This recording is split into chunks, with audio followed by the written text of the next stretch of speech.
understand I have 3 minutes? Yep.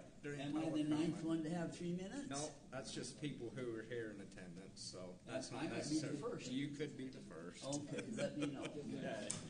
Stay loose. You're like CLA. Maybe yeah, just make sure you stay loose tonight, because I'm going to call in some relievers. There's a lot of presentations. I'm playing middle relief, and then like what Jordan said, he's not ready. I don't have my hearing You're all aids right. in me yet. Chad Argal. Huh? Chad Argal. Chad, I know you now. Okay. Good to see you. Good to see you.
Okay, we're good to go. Thank you, everyone, for joining us to our City Council meeting today on May 6, 2025, here in the Spanish Fork City Council chambers. We appreciate everybody joining us here in person and online. We appreciate everybody's involvement. We'll get started, as we always do in these meetings, with a motivational thought and prayer, and then the pledge. Councilman Cardin has our motivational thought and prayer tonight, and Councilman Took will lead us in the pledge. Thank you, Mayor. I have asked Joshua Harding to lead us tonight in a prayer motivational message.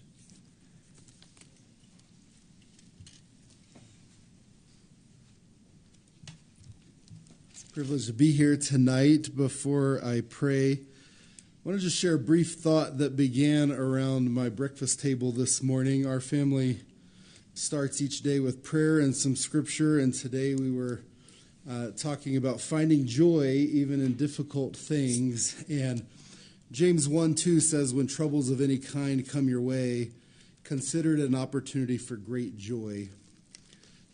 The greatest trouble my 6-year-old could think of was not getting a cookie that he wanted, so we all pitched in and helped him think of ways to find joy.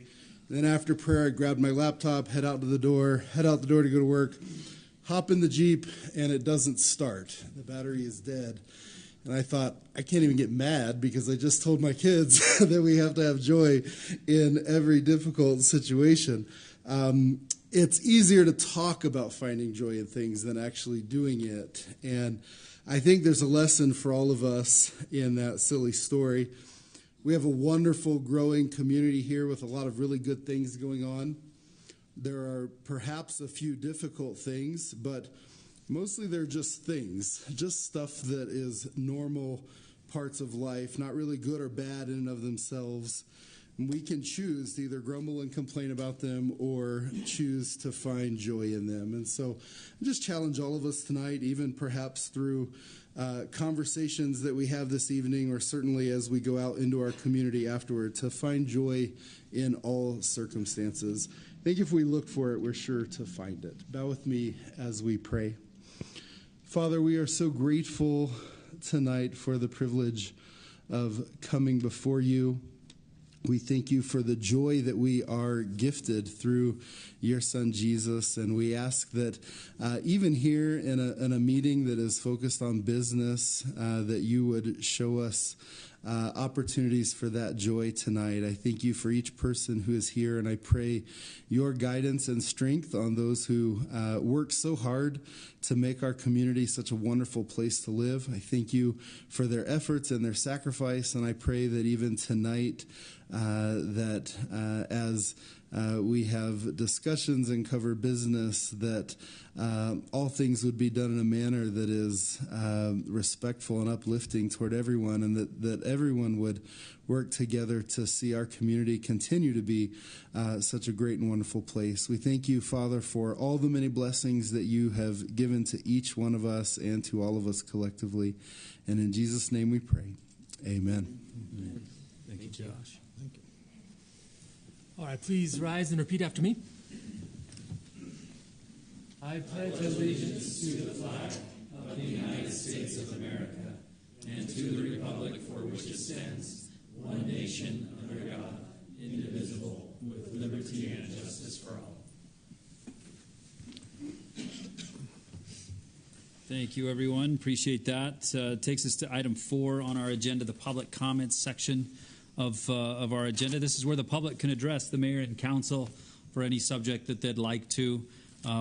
Jack's got us a 3-minute timer up there to be respectful of everybody's time up here. Please keep to the 3 minutes. We'll give you a reminder when your 3 minutes are up, and this can cover any subject that somebody would like to address the mayor and council on. Please come up for public comments. Reminder is to always give Tara your name so she can get you in the record. First, can you help me up? Yep. 1, 2, 3. Thanks. If you put this on the podium. Yep. Thank you. Okay. That's the first time I've experienced those roller chairs. I didn't want to be shot back. Yeah, sorry about that. Amen to the prayer. I've given all of you a letter Can you give which Tara will your name? discuss most of the information. Paul, can you give Tara your name? Oh, I am Paul Albert Swenson Pryor. Thank you. Okay, and while I'm on it, Andrew Pryor born 1802, came from Wells, pioneer here. August Swenson, born 1836. There's 6,000 descendants from him. I don't know Shirley Beck. I know she married Ron Beck. Some of you might be related to me, whether you like to admit it or not, okay? Anyway, I love this river valley. If you'll notice on an envelope right here, Sweet Meadow, and that's quoting Escalante. The first time he saw this valley, he said, Meadow of sweet Jesus' name. He named it amply, okay? I went to Adamondiaman, and I looked at that pretty valley, and I said, this has nothing on Spanish Fork River bottoms. That's how I feel about it, okay? But I would like to add, we need to catch up to the current time. I would like to request 5 seeds that be planted with the city. I'm in my swan song days, okay? I don't know how many times I'll get to do this. Number 1, impending is the Rocky Mountain Power. They ended up put these gigantic 125-foot high power poles down the Spanish Fork River bottoms on the south side. It would go over the trail. It would hit the land. And I politely hit the roof. I said, I disrespect, there's a better place to put it, namely the Powerhouse Parkway, 8800 South. I am now in negotiations. You'll see that I'm on the docket number here trying to get this changed, this location changed, so they don't pollute this beautiful valley. They have bypassed East Spanish Fork and the golf course, and then they say, well, they'll come down because it's cheap farmland and then go out. No, this is a beautiful area. The whole valley needs to be protected. Anything you can do to have them change this to the right place over the scenic river valley be appreciated. Number 2, there's an olive leaf there. Quoting Oklahoma, The city folk and the farmers and the ranchers from Spanish Fork River Bottom should be friends. Okay?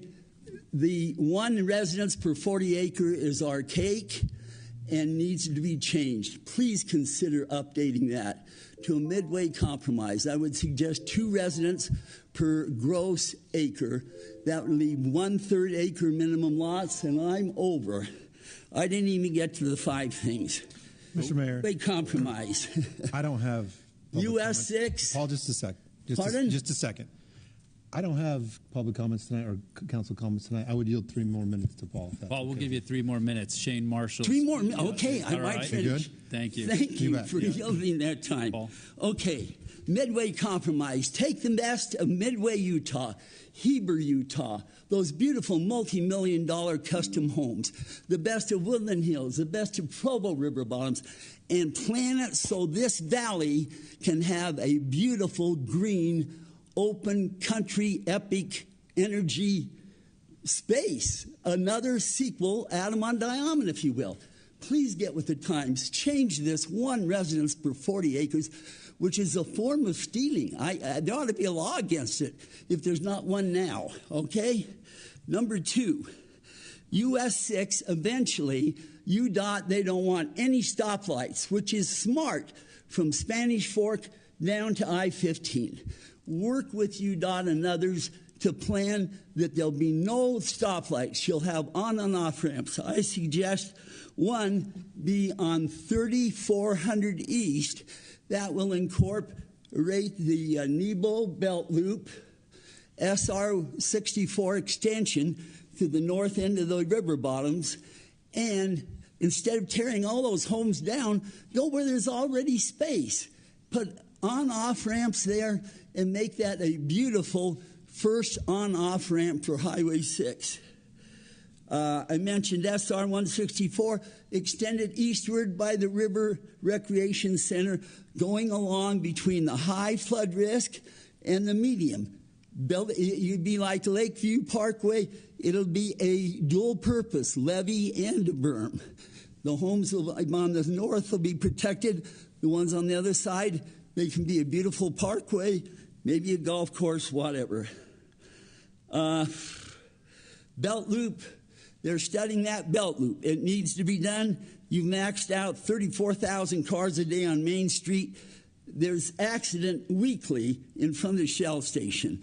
I said, UDOT, no one's going to get complained till the mayor's wife has an accident. My wife's had 2 of them there, by the way.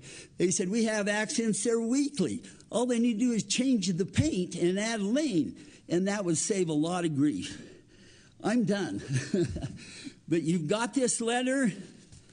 In the upper left-hand corner is an olive leaf, a symbol of peace. It's been 40 years since we've had that flood, and it hasn't flooded. Work with Mother Nature and help us develop that area. Thank you so much. Thank you for this information, Paul. Appreciate it. And if you need copies, let me know. I've got a few more copies. We'll get it in the record. Thank you. Thank you.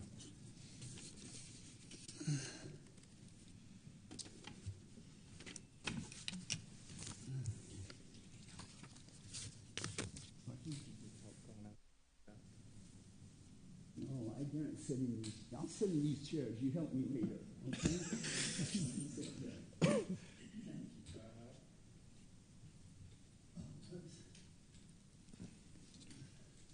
Anyone else from the public that would like to address the mayor and council? Okay. I'll have him come up during my comments. Is that all right? We'll move to council comments now. We'll start over here with Councilman Took and work this way to Councilman Beck. You have nothing, Shane. You're used up. Totally fine. Perfect. All right, Councilman Took. Great, thank you, Mayor. I'll be quick. I have just 3 quick items this evening, but before I jump into those, I'd like to have a representative from the Chamber of Commerce, Catherine Levitt, come up and share some things as well. Hello, everyone. Thank you for the time. Just a few exciting things going on with the Chamber of Commerce. Our magazine, the Area Guide magazine, should be out in hitting mailboxes soon, so keep an eye out for that. It's a beautiful cover this year. You can't miss it. Also, tomorrow night, we're having our second Women in Business event. We're having a mental wellness awareness night for our women in business, hosted at the Amavi event venue. It'll be from 6 to 8 p.m. Keynote speakers, dinner, local wellness advocacy vendors. It's going to be a lot of fun. So spread the word if you know anyone that would like to join us tomorrow night.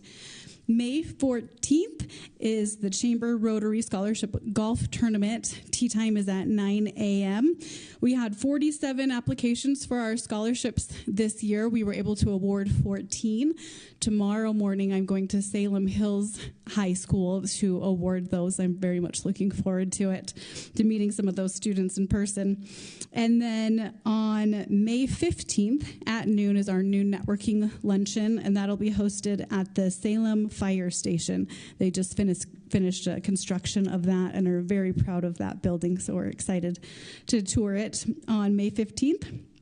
Also last, May 28th from 4 to 8 p.m., our chamber ambassadors have put together a business after hours that will be hosted at Doug Smith Auto. So that will be networking, games, hors d'oeuvres, raffle prizes. It should be a fun business after hours activity for our community. Thanks so much, you guys. Thank you. Thank you. Thank you, Kathleen.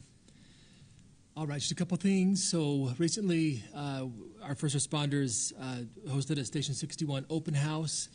Some of you may have attended. I was able to go with my family and some of the other council members as well. And it was just a wonderful event to showcase some needs there and, speaking to the growth in Spanish Fork. And I thought it was just a fantastic event, great participation. It was fun to see so many residents from the city out to that.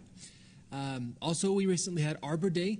And we had a really wonderful event this year with Reese Elementary at the relatively new park, Hidden Springs Park, in the northeast corner of town.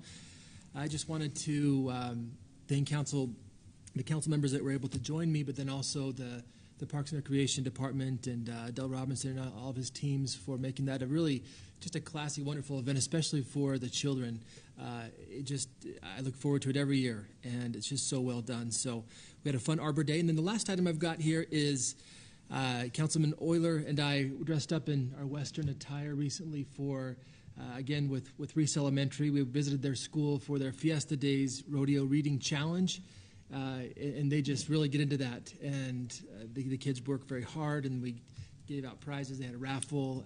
It's just a fun kickoff, for me at least, for Fiesta Days, and especially for all those kids and their families. And we just had a wonderful time. And that's all I've got, Mayor. Perfect. Thank you, Councilman Took. Councilman Cardin. Thank you, Mayor. Just a few things. So last Friday, I was able to attend the senior membership mill. They do have one more mill this season, I guess is the right word, on the first Friday of June. And so go to that. That's at noon. Such a good event. It's such a, home-cooked meals, great opportunity to rub shoulders with a lot of our community in that seniors age group. This Thursday is our last Youth City Council meeting for this school year. So we'll be saying goodbye to some seniors. And then that means that we are still taking applications for this coming year. So if you know somebody going into 9th and 12th grade, the applications are still open online. Please have those in. I believe the 17th is the deadline, if I remember right. So this week. Let's have them in this week. Airport board meeting, had a very short airport board meeting. It was probably the shortest I've ever attended. There's a lot of things, again, going on at the airport board.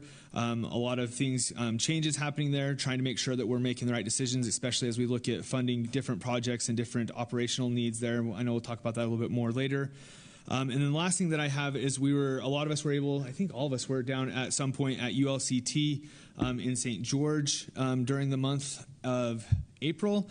One of the things that is awesome about ULCT is we get mayors and city council members from all across the state together to talk about issues, and it seems like they're very similar across the state.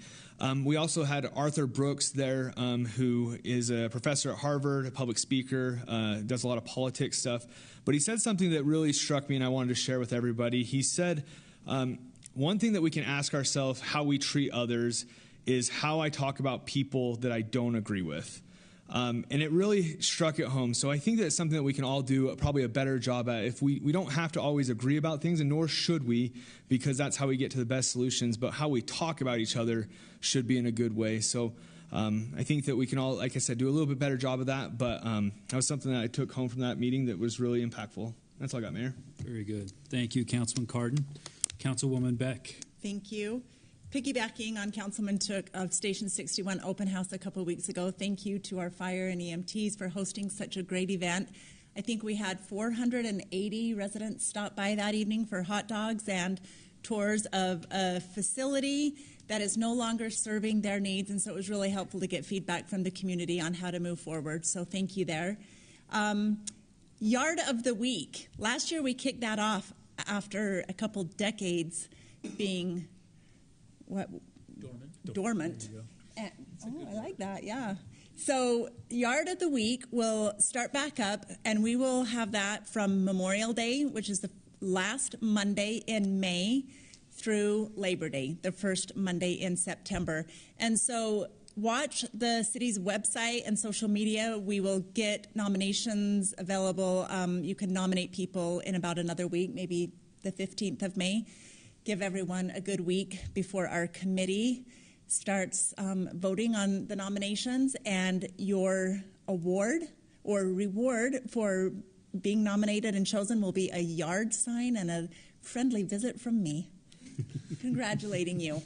No, I really know having a beautiful yard takes a lot of time, money, desire, knowledge, and it just really helps beautify our community. So thank you. As everyone's getting ready for summer, it's really nice to drive around and see so many beautiful yards. Tabitha's Way, Lillian Kump, who's with Tabitha's Way, was wanting to come tonight, and she is sick. So she just asked me to share an email. This Saturday, which I don't know if May 10th, is Stamp Out Hunger, and it's kind of a competition between the South Valley post offices to gather canned goods. So this week you should receive bags in your mailbox to fill and then put by your mailbox no later than Saturday morning at 9 a.m. for the Postal Service to pick up.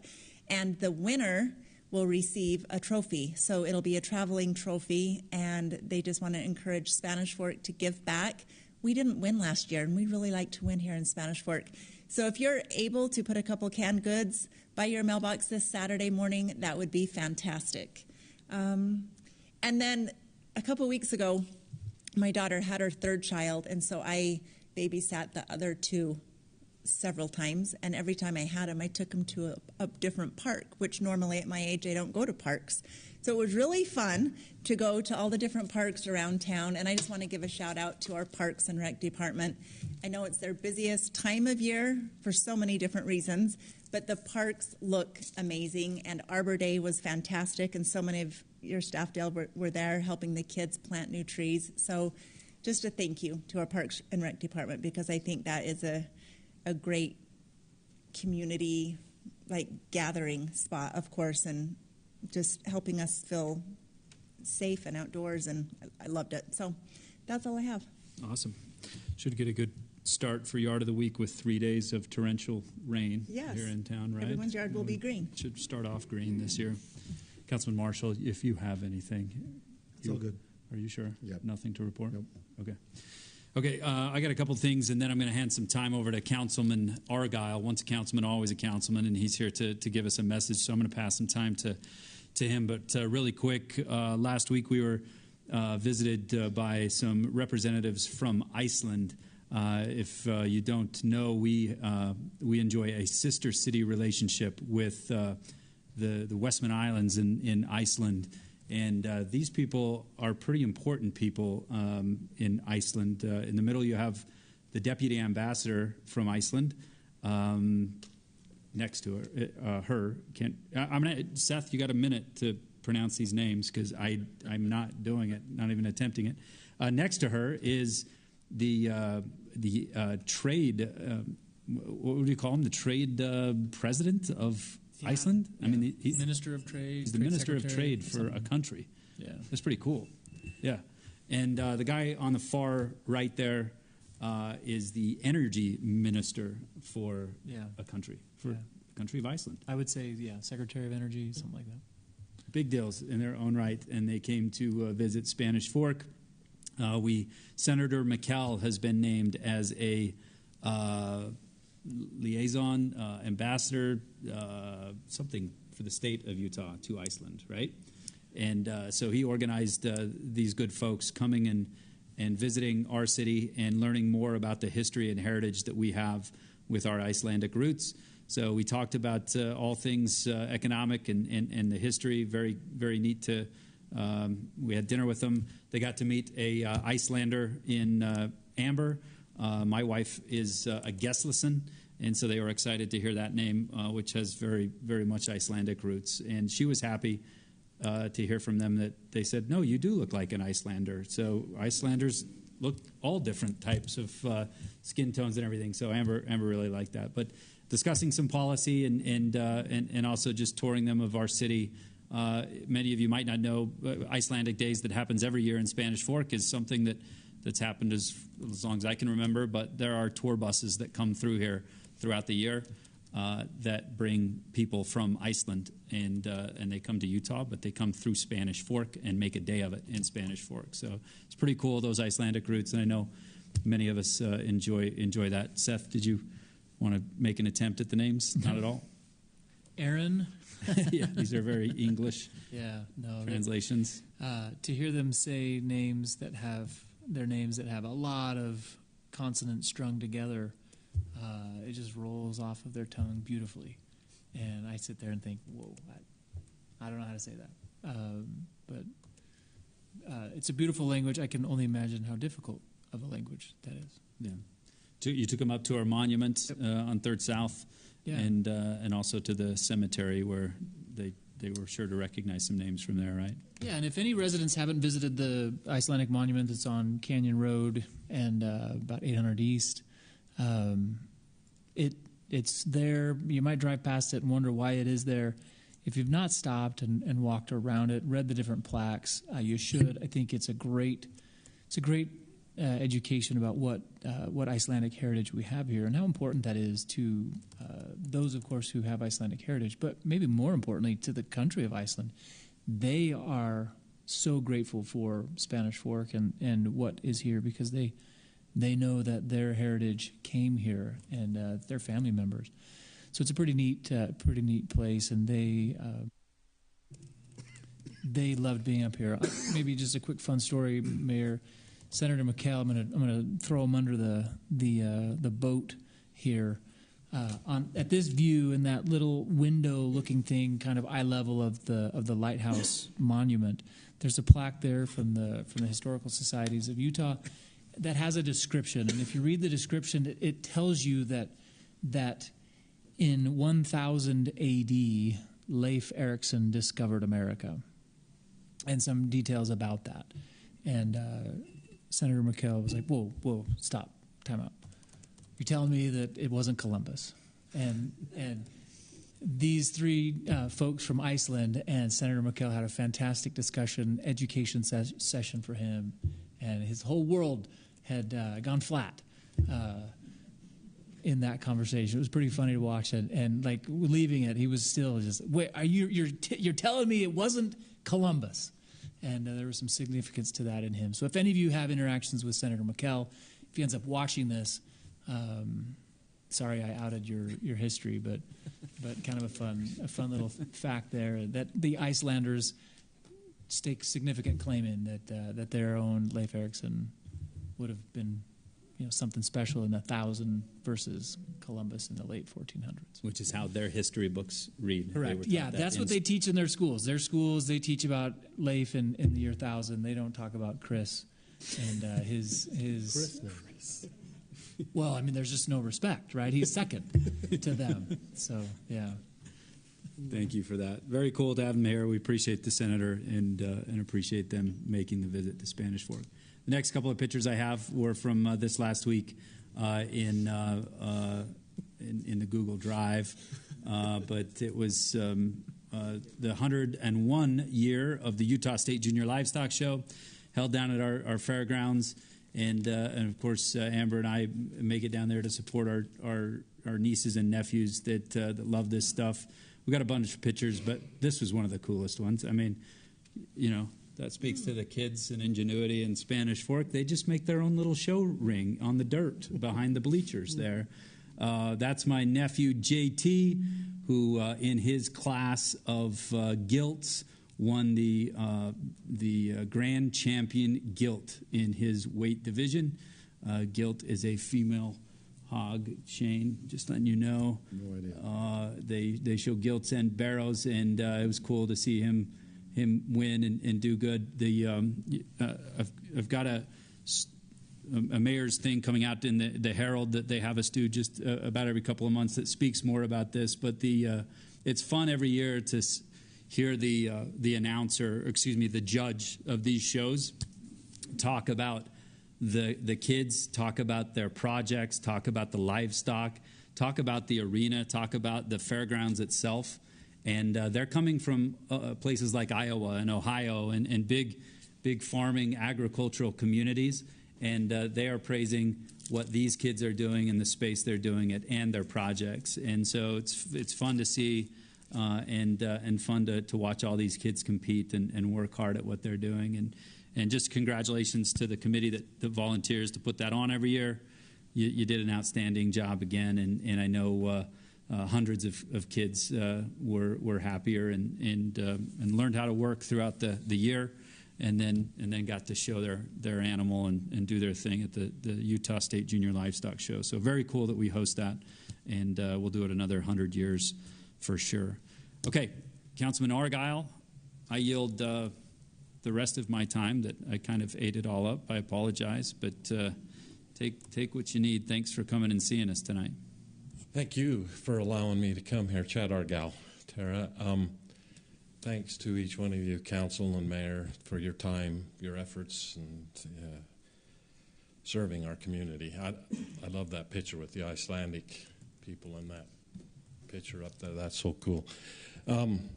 I kind of thought you maybe needed a little bit of show and tell. I'm nervous today for something. I've never been nervous sitting here, but here on that I guess all those people that are on SFCM. Yeah.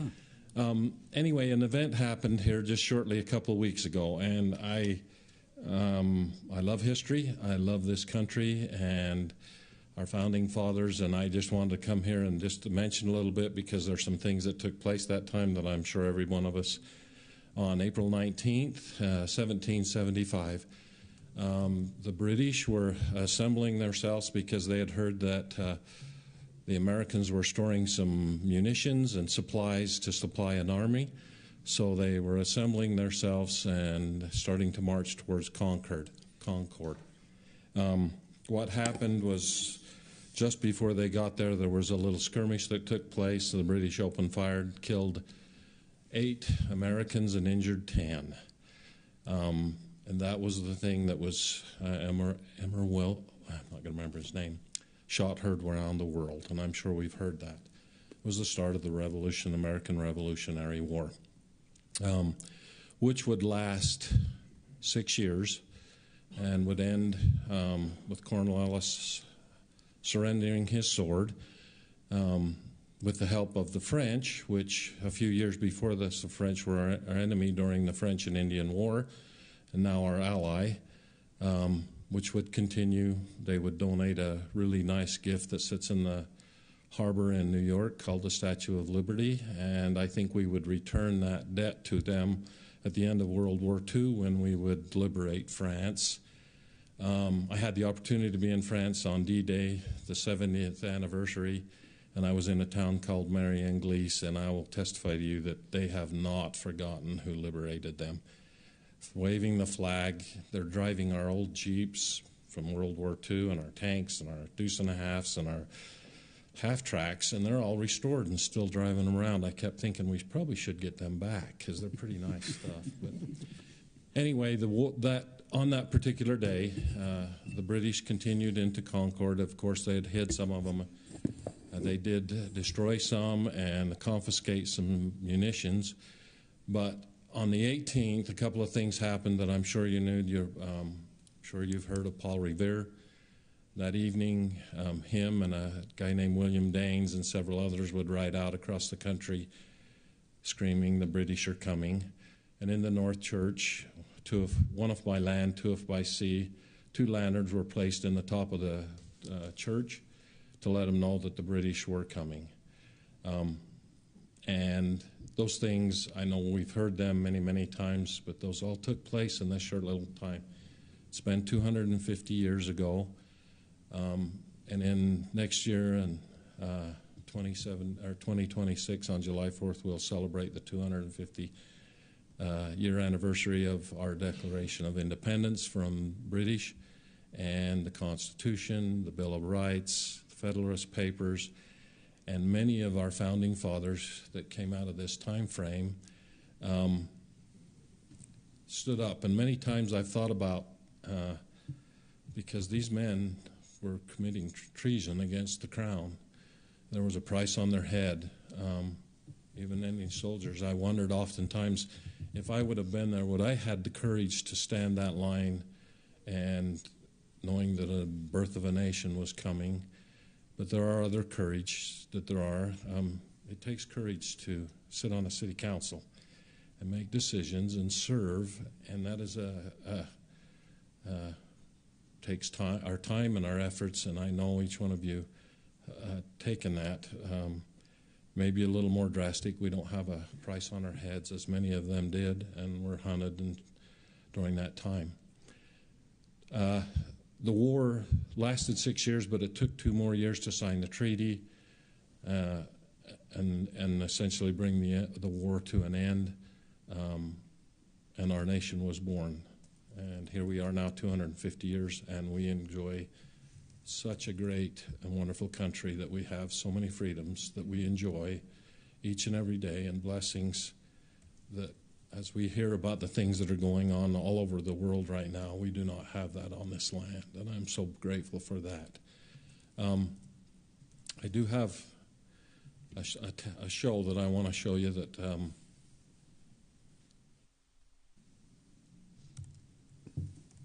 he made sure it's not loaded. He did his. He checked it. Whew. Thanks, Thank Matt. you, Chief. During this time, most of the weapons were left over from the French War. They were musket flintlocks and British flintlocks, and some of them, there was one British soldier that was captured during that time on Concord. His gun and 2 other guns that were actually at that skirmish, the very first skirmish, are held in the Massachusetts Museum, along with the list of stores that they had. The list survived, and it's in this museum, which is so cool to know that I don't know how you survive a list of stuff, gunpowder and cannons and munitions and canteens and stuff like that to supply of an army.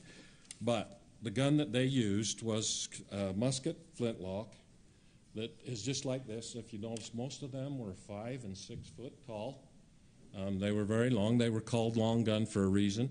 This particular one is a 69 caliber, which is very large caliber. Most of them were 50 to 60 caliber. This particular, sorry guys, it's not loaded. To load this, you had to put powder down the barrel and then put a ball down it and tamp the ball. And then on this in here, you would open up the breech and put a charge here in the thing. This has an actual piece of flint locked onto it. You'd close this and then cock the thing and shoot it. And if you've ever seen, I have not shot this. It's on my to-do list. I've not had this for very long. This was made, it's a little old, newer than the other. It was made in 1820 by a Pennsylvania firearm thing, and so it's 200 plus years old, but is exactly what they would have fought that. One shot and then reload again, and this flint hits that steel and creates a spark, lights this, and then lights the charge in the barrel, and off it would go. I'm not sure, to be hit with a ball that big, because that's just huge. So but this is what they used, and this is what they fought the war off to the end. Not till the Civil War did things started seeing cartridges and faster ways to load and kill people and more efficient ways. But anyway, I thought this would be cool to see. It's not often you see something that's a 200-year-old gun, and it still works. So the person that I bought it from had fired it. Thank you for allowing me your extra time. I hope I didn't discourage anybody, but I do love my country, and I do love Spanish Fork. This is my town. I would ask one favor, Mayor and Stacy. When you're at the league, would you please show Paul how to gather stuff? He just doesn't get it. And it's about my grandkids, and I keep telling him it's his kids. And he'll bring me a couple of books back, and if Stacy seeing me, and I was like, you need to listen to what she says. So, anyway, I'm supposed to cut you off now. Okay. I know it takes a lot of time to do that, and I thank you for your efforts to go to these meetings and be to them and attend them, and I understand that, and thanks again for your time and your efforts for our community. Thank you. Chad, it's fun to see Paul at those meetings, and whenever he goes and gets a bag with the Salem City Council, we always think of Chad gathering up all the things for the grandkids, so you're missed. Yeah, okay, thank you. It was my kids would come, Grandpa, can we get in the secret bag? Yeah. That bag's pretty empty. Come on, Paul. I keep telling Paul he needs to refill. Yeah, get her done. Thank you. Thank you, Chad. Appreciate it. Good history. Well, we hope that when Chad decides it's time to fire that, Travis, you'll get SFCN on the. Yep, you'll be there. Yeah, we'll be videoing that so we can get footage of that. We appreciate that. Very good stuff. Thanks for coming. Thanks for your service, Councilman Argyle. We appreciate it, and thanks, Paul, for your service in Salem. Mr. Perrins takes us to council reports, staff reports after council reports. Anything from staff that would like to report on? Yeah, just 3 items. Dave, do you want to say anything more on the general plan? You got that? Okay, we'll have a work session and future meetings still about that. Tyler, you want to talk about the commendation, and then Corey? Yeah, I'd like to call in someone from the bullpen. Travis, you mind coming out here for just a minute? He's going to put the cameras on So auto. Travis and the SF-17 team received an awesome recognition from the American Legion today. So love to hear from him on that.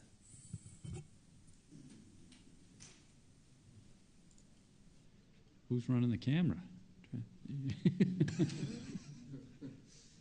I just want to say, as Spanish Fork 17, the Freedom Walk has been going on for 9 years. This is the 9th year. Dr. Johnson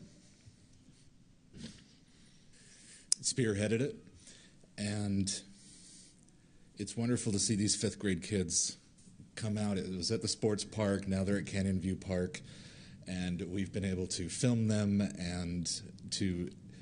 It's interesting, they show up, I mean, they're 5th graders, so they show up and they're like, man, we're at a park and we're just having a grand old time. We get to be outside, we're out of school. But then when the veterans start to tell them, this is what it was like being in the Air Force in Vietnam, this is what it was like being in the Marines, and it goes through each branch and they get to learn, they leave and there's just a different spirit. And so we were actually honored. Burgess Owens wasn't able to attend, but he had a representative there giving multiple awards and coins to members of Post 68, and we were able to receive a coin for filming all these many years. It was unexpected. Becky Knepper did not tell us that we were going to be honored, so Adam Keel and I were running cameras and wait, who's going to film us just like tonight? I don't know who's, I'm in a big wide. So anyway, it was just an honor, and I think the Freedom Walk has definitely influenced myself, and I think it has definitely influenced the kids to see what it really means to be a patriot. And anyway, so this was just an honor. I'll actually bring this up to you, Mayor, so you can. Very cool. Actually feel it. Yeah. It's kind of like those old pogs when I was in a bit. A little heavier. little heavy. But anyway, it was just a huge honor, and I'll turn the time back over to Tyler. I don't know what else you want me to say. That's great. Okay. Thanks, Travis. Thank you, Travis. Very good work. Right. All right, Corey, you can do your duty now. My duty. Many of you probably noticed a social media post Jack did for us last week. We've been talking about the sewer treatment plant, the water reclamation facility for a lot of years. It's getting really close to being done. They're clean water testing it, and Jack felt it was his duty to tell everyone about that. That being said, we've had some requests from council and others to look at tours of the plant. So just want to let you know we're looking towards the end of May to put together an open house style opportunity for council and others to come visit the facility. We'll do it before it really gets too exciting with the sewer being added, but you'll be able to see some of the equipment and clean water. So we're excited for that. More details coming. We'll kind of pin down a date and some details, and hope many can join us. Thanks, Corey. Yeah, so we're not exactly sure what that open house looks like. If we entice people there with hot dogs or maybe candy bars. But Baby Ruth. Hey, I didn't say that. Anyways, that's it. Jack, you're doing great on your social media. You're very creative. It's fun to watch to see what you come up with. Inflatable raft rides in the ponds before. Yeah, you'll see some images tonight in some of the budget presentations that were aerial images that were taken, of the city that we use in our GIS systems. But the day that they took those images, they were testing the air rotors or the air rating system. Get the name right, or get the words right there. So you can see it's bubbling the water, and it's pretty cool what it's doing. And I'm sure the color of the water will change in the next month or two. But yeah, the function's still the same. Cool. Good stuff. Long time coming. Thanks for all the good work down there on a state-of-the-art treatment plant. Takes us to Spanish Fork 101 tonight. Just one item, the Spanish Fork Victim Services Grant. Mr. Jack, is this you? Oh, there's Lexi. Hey.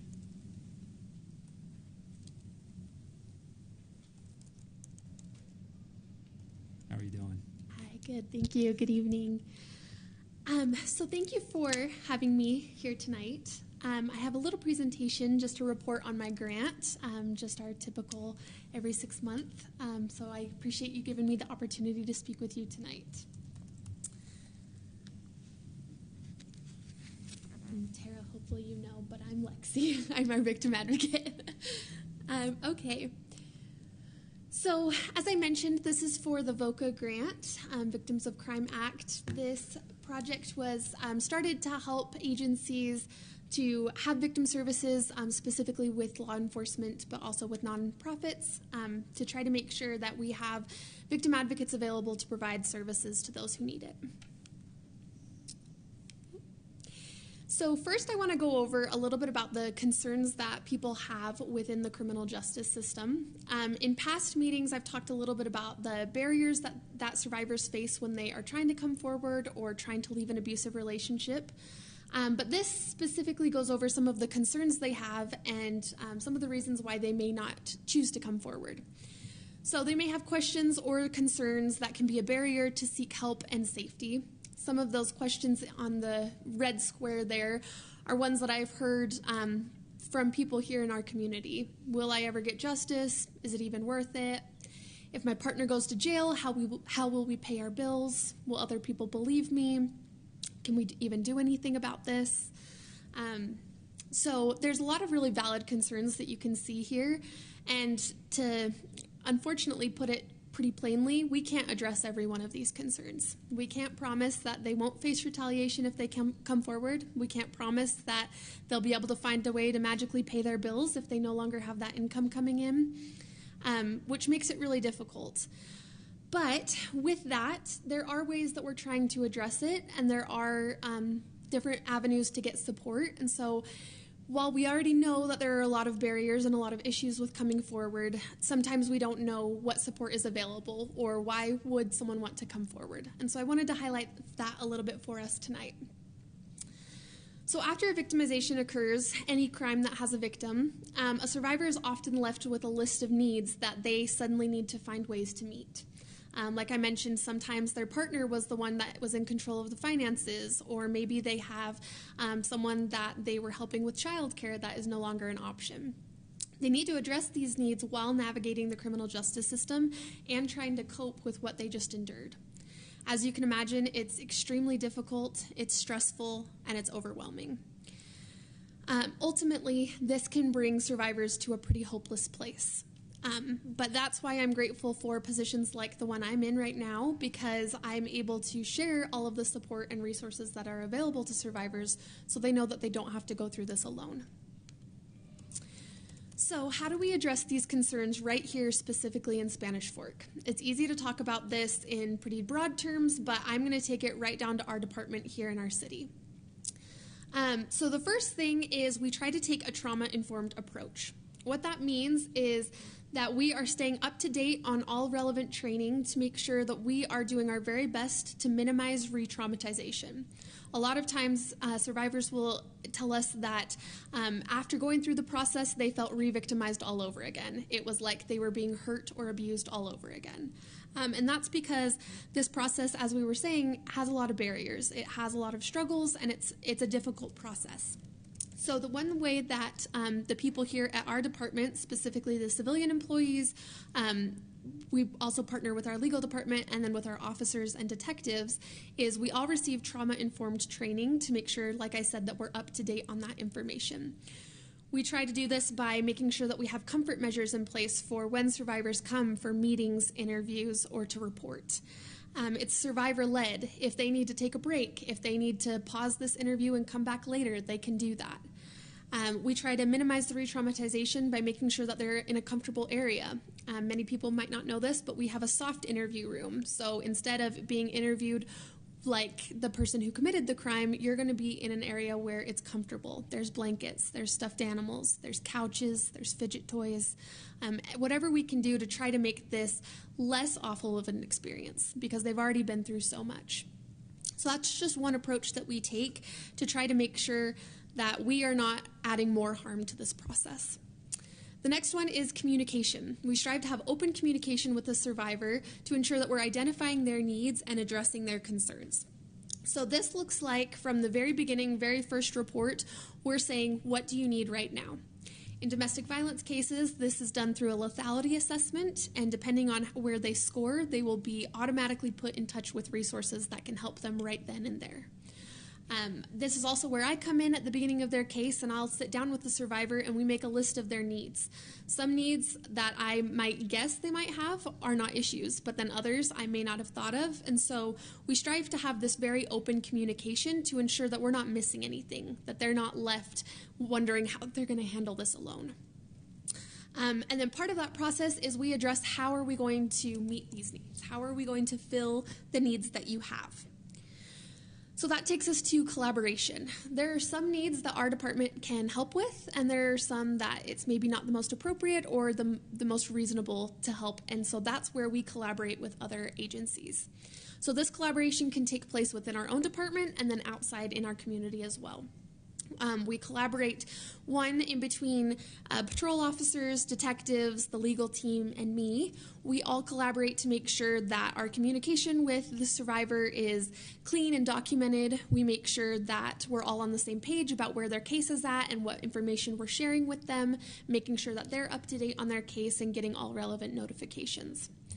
With that, then, if there's other needs that we can't fulfill, like if we cannot provide legal support to help them in their divorce, we're going to help connect them to an agency that can. If we can't directly provide housing, we're going to, again, connect them to an agency that hopefully will be able to help them fill that need.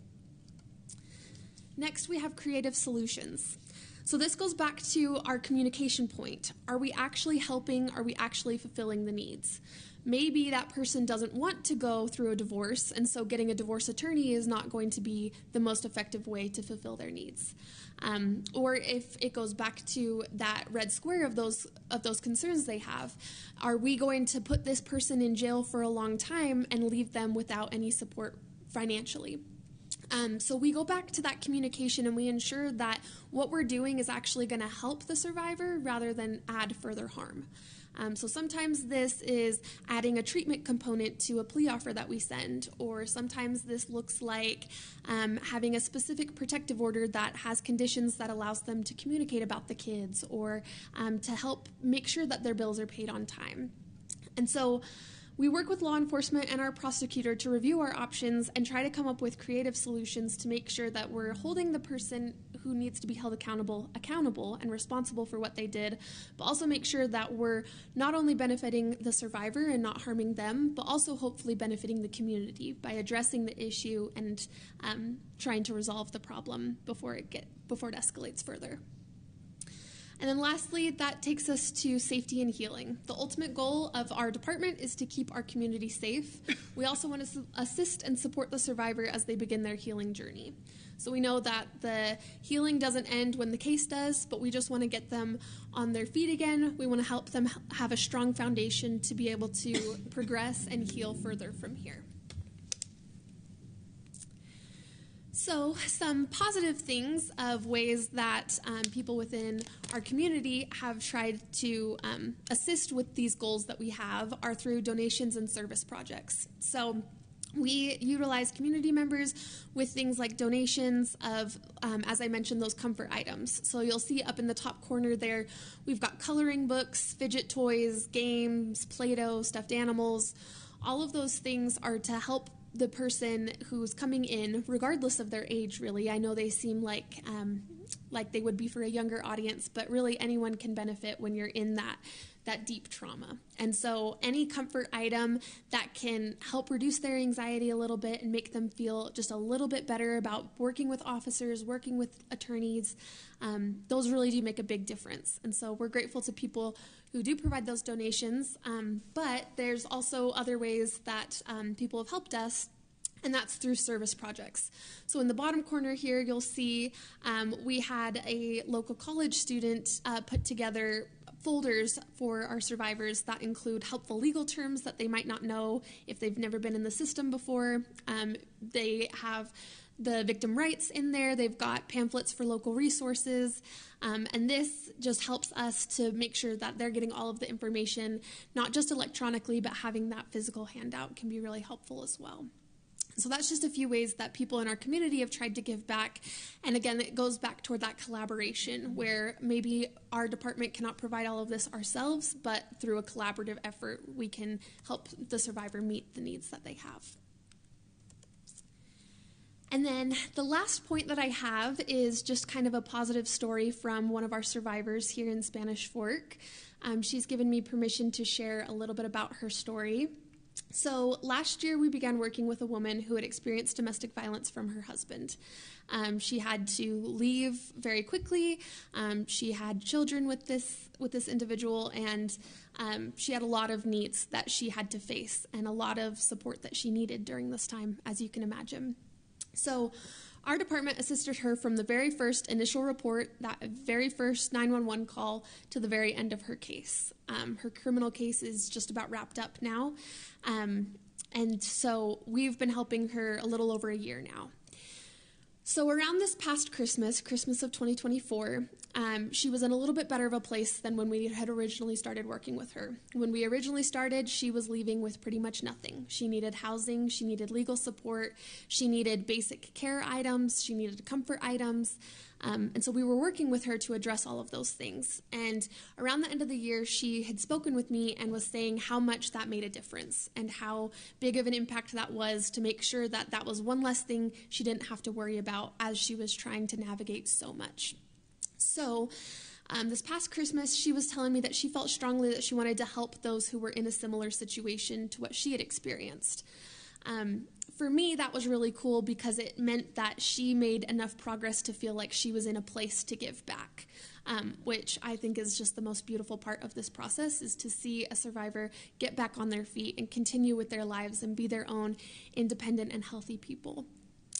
So she decided to share her story with fellow coworkers, friends, neighbors, and that inspired all of them to assist her with this project. So she asked if she could donate hygiene kits to those who do need to flee like she did, under short notice and often without the items they need. They put together dozens and dozens of hygiene kits. We have a whole supply closet full of them, which was so amazing because I've been able to give these out to so many people who do truly need that. And it's nice to see that that's, again, if they left without a toothbrush, that's one less thing they don't have to worry about. You know, that's one less thing on their plate. So we were able to start distributing these. We still have some to distribute, but again, I just wanted to highlight that this process does work, and if we are able to connect survivors with these resources and support them in this collaborative way, that we can get them to the point where they want to give back as well. And I thought that was so cool, again, because it shows the progress that she was able to make even within the year.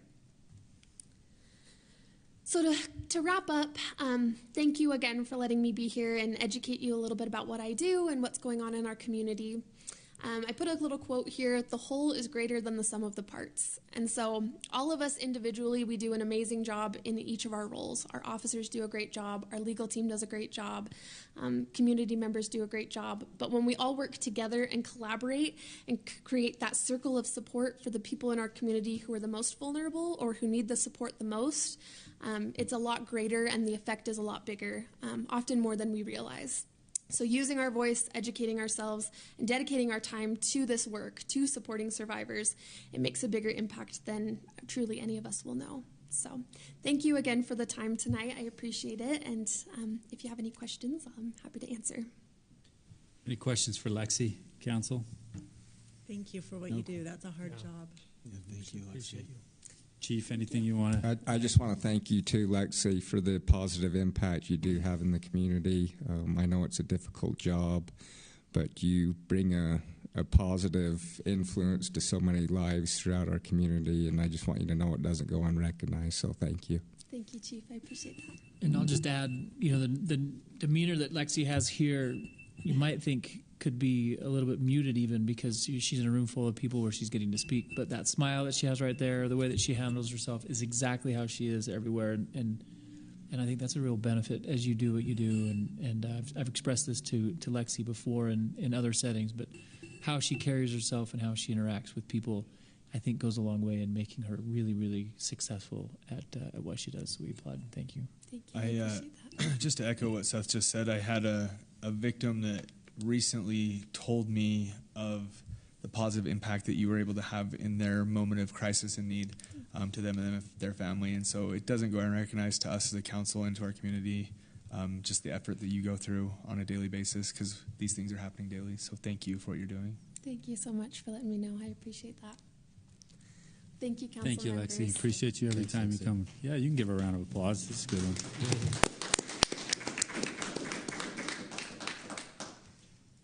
Very, very good and important work there inside the city. Okay, that takes us to consent items on our agenda. There's A through D. Any questions from the council on any of the consent items? Mayor, if you would, item C is withdrawn or can be tabled. Okay. There's not an agreement for you there. We're taking the Payday Aviation consent to assignment and pledge of lease off the consent agenda. Okay, I'd entertain a motion to approve the consent items without C on there. I move that we approve consent items A, B, and D. Second. Motion made by Councilman Cardin, seconded by Councilwoman Beck. This is a roll call vote. Councilman Marshall? Yes. Councilwoman Beck? Yes. Councilman Cardin? Yes. And Councilman Took? Yes. It takes us to public hearing. I neglected to mention we are down one councilman today. As I'm calling the roll here, I'm realizing that. Sorry, we knew you were gone before that, Councilman Euler, but we're sure you're watching from Florida, where he's at his day job and out of town for a bit. So we appreciate We appreciate all of us picking up the slack for Councilman Euler today, but we wish him safe travels. He'll be back next time. Is this what you say when I'm gone? Yes. Oh, no, it's a lot worse. Don't Worse? watch. All right. Two public hearing items tonight, A and B. The first one is resolution adopting water conservation plan. And again, before we have Corey Pierce go, public hearing is much like the public comment section. We want your public hearing questions and concerns to be brought to germane to the item that's in public hearing. And Jack will have the 3-minute timer up and ready to go when we do that. So. You're not on the 3-minute timer, but if you could do it under that, you'd probably throw you a cookie. I'll be quick. I'll invite Jed Otteson up. I've invited him. He spent a lot of time putting this together and has put a lot of work into it. But as you're aware, this is a report that is required to go to the state, and I'll let Jed give a brief overview for you. Hello. Hey, Jed. Hey, Jed. I'm Jed Otteson. I'm with the Water Department. So the biggest thing, like Corey mentioned, is this is a required thing that we're supposed to put together for the state. But I'd like to emphasize, of course, we take water conservation very seriously. So the biggest thing to bring to you with that is we kind of take this on as our as a division to really make sure that we understand it and that we're thorough with what we're reporting to the public, as well as to to the city and to the state as well. So that's the biggest thing, is we wanted to and I wanted to take that task on to make sure that we're doing what we are required to by the state, but that we're also internalizing that and making sure that we're being very conscious with our water resource, and that we're trying to actually strive for the goals that the region and the water or the state that recommends that we try and shoot for. So currently, our water conservation goal that we're hitting is 196 gallons per capita per day. That takes into account all the water that's used throughout the city, whether it be commercial or recreationally, or inside the houses, or outside. As many of you know, we maintain 2 separate water systems.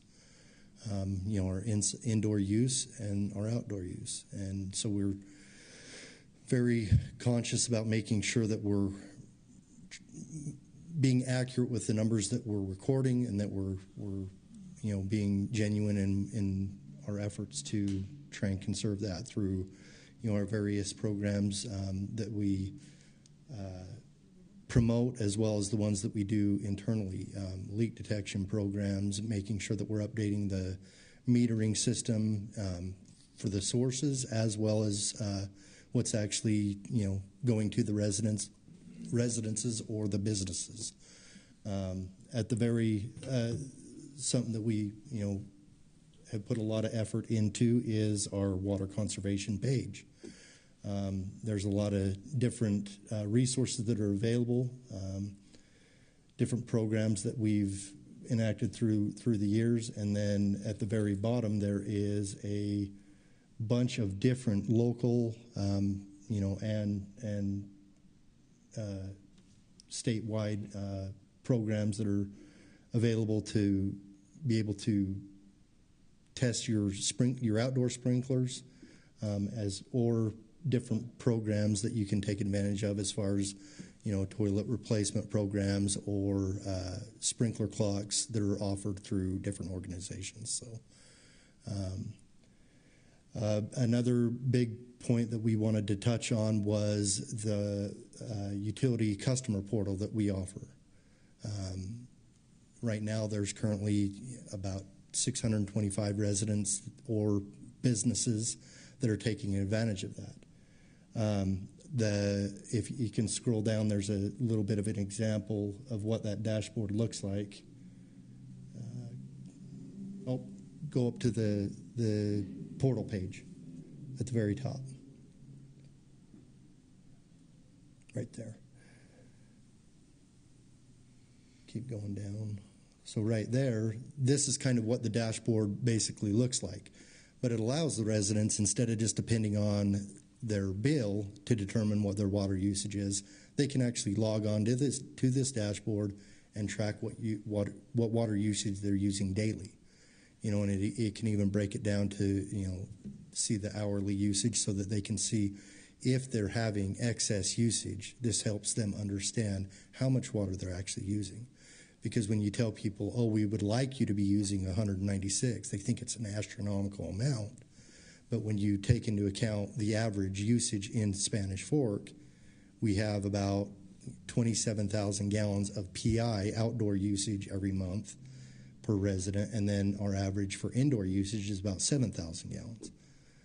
You know, and so when you start to break down and see, you know, when you're going well beyond that, then it kind of puts it in the most important people that can actually make that difference, the residents, you know, the people that are using the water. Because we can inform and have all this information and technology available, but if they don't take advantage, you know, then we kind of don't have anywhere else to go. So that's basically what I got for you. If you guys have any questions. Great job, Jed. Any questions for Mr. Otteson on this? The report is very impressive. Yeah. Good job. I will say our goal for the next 4 years is to get it down to 191. And based on our history, that's a very attainable goal. Over the next 45 years, I think the state, you know, is wanting us to be about 152. So, awesome. Very good stuff. Thank you. Thank you, Jed. Thanks, Jed. Super important department. I think it's been exhausted here, but the city manager could speak to that part of our conservation of our water in Spanish Fork and lead back 20 plus years into the decision of pressurized irrigation, secondary water, and metering it, right? Yeah, absolutely. And as Jed mentioned, we've got those two water systems, and a lot of work went into creating that resource and preserving the more expensive drinking water in the late 90s and early 2000s. And by installing meters right from the beginning, we were literally the first in the state and a pioneer in doing that. And now, 25 years later, every city in the state's trying to catch up. Appreciate that report. It's time to go into public hearing to adopt this water conservation plan. I would entertain a motion to go into public hearing. So moved. Motion made by Councilman Marshall. Second. Seconded by Councilman Took. All in favor say yes. Yes. We're in public hearing for item A, the resolution adopting water conservation plan. Anybody from the public that would like to speak to the water conservation plan? Paul? No? All right. Okay. Paul's from Salem, but he works in our water department, so we forgive him for one of those two items. And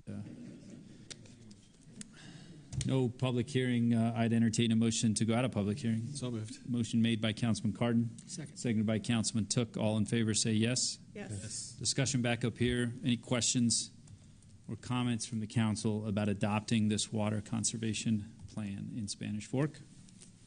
Like one thing that was said is that, yes, this is required by the state, but yet we would be doing this either way because our water department takes this very seriously, conserving water. We talk about this every time, especially when there's a drought, not like the last 3 days of rain. But when we talk about drought years, we're always talking about how much water we're saving. Our city is doing this every year, no matter whether we're in a drought year or if we're sandbagging it at the river. So I think that's a great thing. Good point. Good point to make. If there's no other questions or comments on this item, I'd entertain a motion to approve item A. I'll move to approve the resolution adopting water conservation plan. Motion made by Councilwoman Beck. Second. Seconded by Councilman Cardin. A roll call vote here. Councilman Took. Yes. Councilman Cardin. Yes. Councilwoman Beck. Yes. And Councilman Marshall. Yes. Item A is approved. Takes us to item B, our other public hearing tonight, the West Meadows at Spanish Fork Annexation. Mr. David G. Anderson. What does the G stand for? That's what I was just I'm wondering. not Is sure. it really J or are you just making it up? I don't think I'm making it up. I think I'm right on that. He is not making it up. What is it, Dave? Geronimo. What did you say? Geronimo.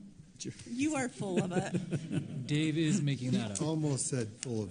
I know it's public, but you are not even telling the truth. What is it really? He's not going to answer. He's not going to answer. He's going to. It is not Geronimo, but it does G's start with G. sufficient. G works. I appreciate that. Okay. We'll talk later.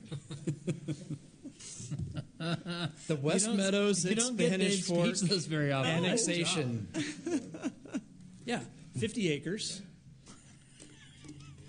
I hope this works right off the bat. There we go. So not far from still gets called the Salem-Benjamin interchange. Hopefully that changes someday. But again, approximately 50 acres. It does have some frontage on the state highway there to the south. There's really not a lot that's terribly exciting about the area. Again, just a different aerial. The general plan anticipates having some non-residential development within the annexation area, and it's really hard to predict what that might look like. Hence sort of an abstract perspective that the current land use map has for the properties around the interchange. The expectation would be that in close proximity to the interchange, where maybe there's good visibility and good access to the highway to the south or I-15, there'd be a good likelihood that some retail development would work there. That kind of development could lead into maybe a mix of some residential and non-residential development, office uses, different things like that. Maybe with a little bit more dense residential uses, and as well maybe also some more dense residential uses. That would be kind of what's indicated with the orange color there.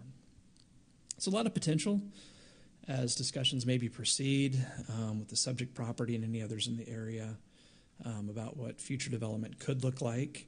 One thing that's a little bit different from what's proposed tonight and some other annexations that currently get this far into the process is that we really haven't discussed future development with the applicants at all. I'll get to this in a minute, but the proposal for the subject properties is to have them annexed with rural residential zoning, which very much so mimics the current zoning that the properties have in Utah County. I think it's the RA5 zone. So particularly in light of that, we really don't see a change in what could happen with the subject properties until at some future date they make application for a development proposal or development approval. They propose a development, and with that, a zone change. That, of course, would work its way back to the city council at some future date. That's really when we as staff would get into the nuts and bolts of development requirements, utility needs, and that sort of a thing. That being said, one of the things that you have before you is an annexation feasibility study. I think for an annexation like this where there's not a development proposed, that's something of a hollow exercise. Still, our different departments go through the process of identifying things that would be needed or required in the future for development to occur, and I think each of the different departments did a good job of indicating that when that feasibility study was put together, which actually happened quite some time ago, like early fall of last year, and I'll explain why it's taken a while for this to get to the council eventually tonight in a minute, but that does, I would say, at least put people on notice that, hey, if you're contemplating developing within this area, there are some things that you would have to do. So I appreciate that. We would use that feasibility study as a guide as people maybe knock on our door in the community development office and want to have those kinds of conversations down the road. Another just kind of high-level thought about developing in the area. The growth boundary has been expanded to include properties out here that occurred coincidentally with the development of plans for the sewer lift station. That's to the east of the subject properties here on the highway again, which was constructed to be able to serve everything up to the east side of I-15. That was a pretty hefty investment that the city made several years ago. We're still waiting for that to really be put to any kind of robust use. But our thoughts about the annexation certainly line up with decisions that were made back then to make at least in the future, some kind of development feasible with that pretty heavy investment that the city made with providing sewer service. This is the annexation policy plan. We've talked about this somewhat recently in concert with discussions about the updated general plan that we've been working on. Just kind of as a formality, this indicates that subject properties, which are down here, being within that blue area, they're not within the current city boundary, which is represented with the tan, but certainly eligible for annexation if that's something that the council would like to do tonight or at some future date. The last thing that I'll touch on, there is an annexation agreement accompanying the proposal tonight. That agreement is partly why it's taken a while to get this to the council. As the Development Review Committee discussed this application last fall, early winter, Utah County staff came to different meetings. We met with them offline and requested that Spanish Fork City take the opportunity with this annexation to help them secure the opportunity to acquire right-of-way when they're ready to do so for their planned future extension of Loafer Mountain Parkway. Currently, the parkway terminates at the southeast corner of the proposed annexation right here. Some right-of-way has already been acquired by Utah County along the Timpson property here for that future extension, and in as much as we try to work with them as a sister agency to fulfill their plans, we've been able to work with the applicants to put an agreement together. The important part of that, I think, is found on page 20. I'll just read that right fast. It says that when requested by Utah County and for just compensation from Utah County, dedicate, meaning the applicants would dedicate the necessary right-of-way for the Loafer Mountain Parkway to the extent that such dedications and connections are adjacent to the property as outlined in exhibits that we have attached to that agreement. I really think that's the only purpose for the agreement existing. A lot of the other stuff, sort of boilerplate, that would be more applicable if we were talking about an actual development proposal with this annexation, but again, that's not the case, so I'd call that a little bit hollow. That being said, the Development Review Committee and the Planning Commission have both reviewed the proposed annexation and have recommended that it be approved with the requested rural residential zoning. Questions for David before we go to the applicant in public hearing? Couple. At the top north end of this property, or this properties, there's a couple homes. Today, they're in the county. We don't service them. If this is annexed, we would need to service them some way. How does that work? There's no utilities out there. They can't connect to anything. Power is SCSD, some acronym. How does that work if they're now incorporated in the city? I think power is the exception. We do have an obligation to provide service to them within a certain period of time. I'm not the expert on exactly how that works. Year. Yeah, we need to provide power to them within a year. There's a conversion process that the agreement that we have with SCSD would outline that generally or typically allows for us to take over the structures that they have, so then we just connect to those structures and then can serve them. That doesn't always work, and our power guys have been looking at this and have a plan, whatever that would need to be to serve those properties within the required time frame. All other utilities, they do not have to have service until they are within a certain distance, which is much further. Yeah, which is much further away than they are today. So they would not be on any, say, water or sewer. They stay on a well and Correct. In a septic. Okay. Seth, what about power customers who are past this that would still stay on that previous power company? How does that work? Do we take over lines? Do we add our lines? How do we do that? Yeah, that's one of the challenges associated with the power utility. So that's why I said generally, So if that doesn't always work out because they need to stay on the line to serve beyond it, then we might need to install some poles. Okay. And you could see, say, a service on one side of the road and one on the other. That is one of the downsides to the agreement that we have, but it was part of the agreement. The SESD agreement. Yeah. In our city. Again, generally, we've been able to just simply take over facilities here or there. We don't. Candidly, I don't know what our power guys have reviewed here, but they've reviewed it and have a plan. Dave, in Planning Commission and other annexations, we talk a lot about peninsulas and islands. Is this creating one? Is it not? Because it's kind of a weird spot in town. Yeah, I think it is. And because of that, back last fall, we told the applicants, you need to go to Utah County. So in October of 2024,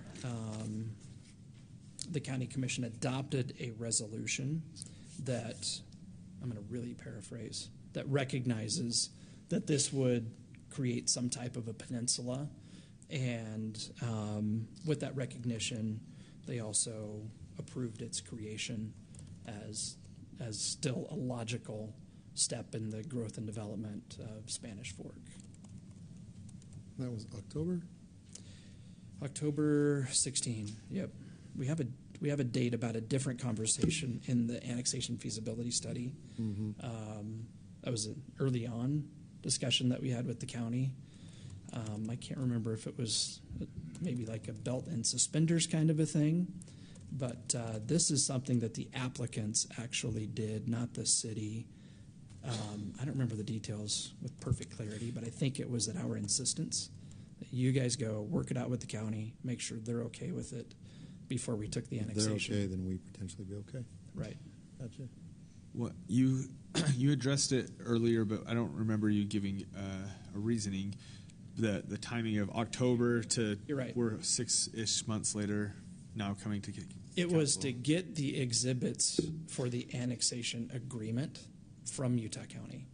So they said, we want road right-of-way, and we said, okay, we'll put an agreement together, but we need to have an explicit, specific, accurate description of what that would be.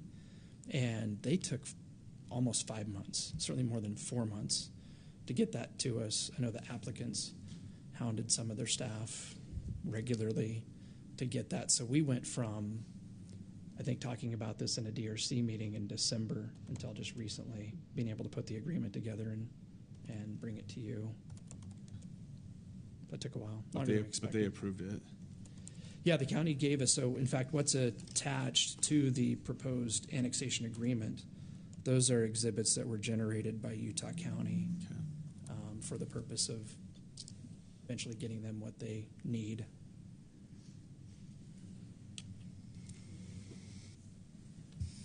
Any questions from Mr. Anderson? I don't know if this is much of a question. It's very difficult to evaluate the feasibility study as written. As you mentioned before, it was written a while ago. It's about an RR zone. It also acknowledges that it's not going to be an RR zone for very long. So what are we evaluating on the feasibility? RR or some future condition? Very difficult to draw some sort of conclusion from it. Now, I say this knowing that I'm very supportive of development here. Just don't know what it is or what it could be or what the impacts associated with it are. It's a difficult package in front of us given the sequence of events. I know Seth is going to say, yes, but, yes, and. Yes, and if the applicant wants to change it, they'll have to go through another process, a zone change, another public hearing, all of the things. What is the advantage of taking this step today versus having a more complete picture later?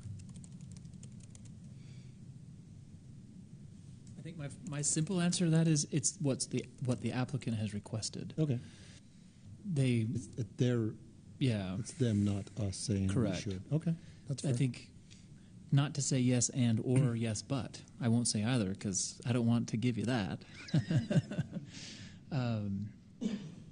Neither do we. Right, we don't know what their proposal is either. Clearly, they haven't given that. We haven't talked about that. They've just simply said we want to get into the city.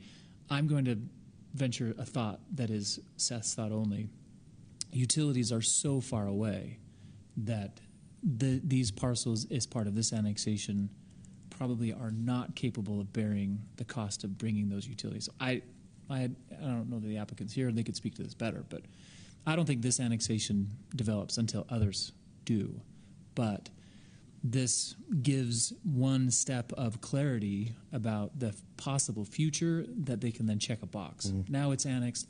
I know I have the ability to do something down the road. Right. Whereas some other property may say, can you be annexed? And they still have that uncertainty. So I think that's probably a reason why I'm guessing probably just the same as you.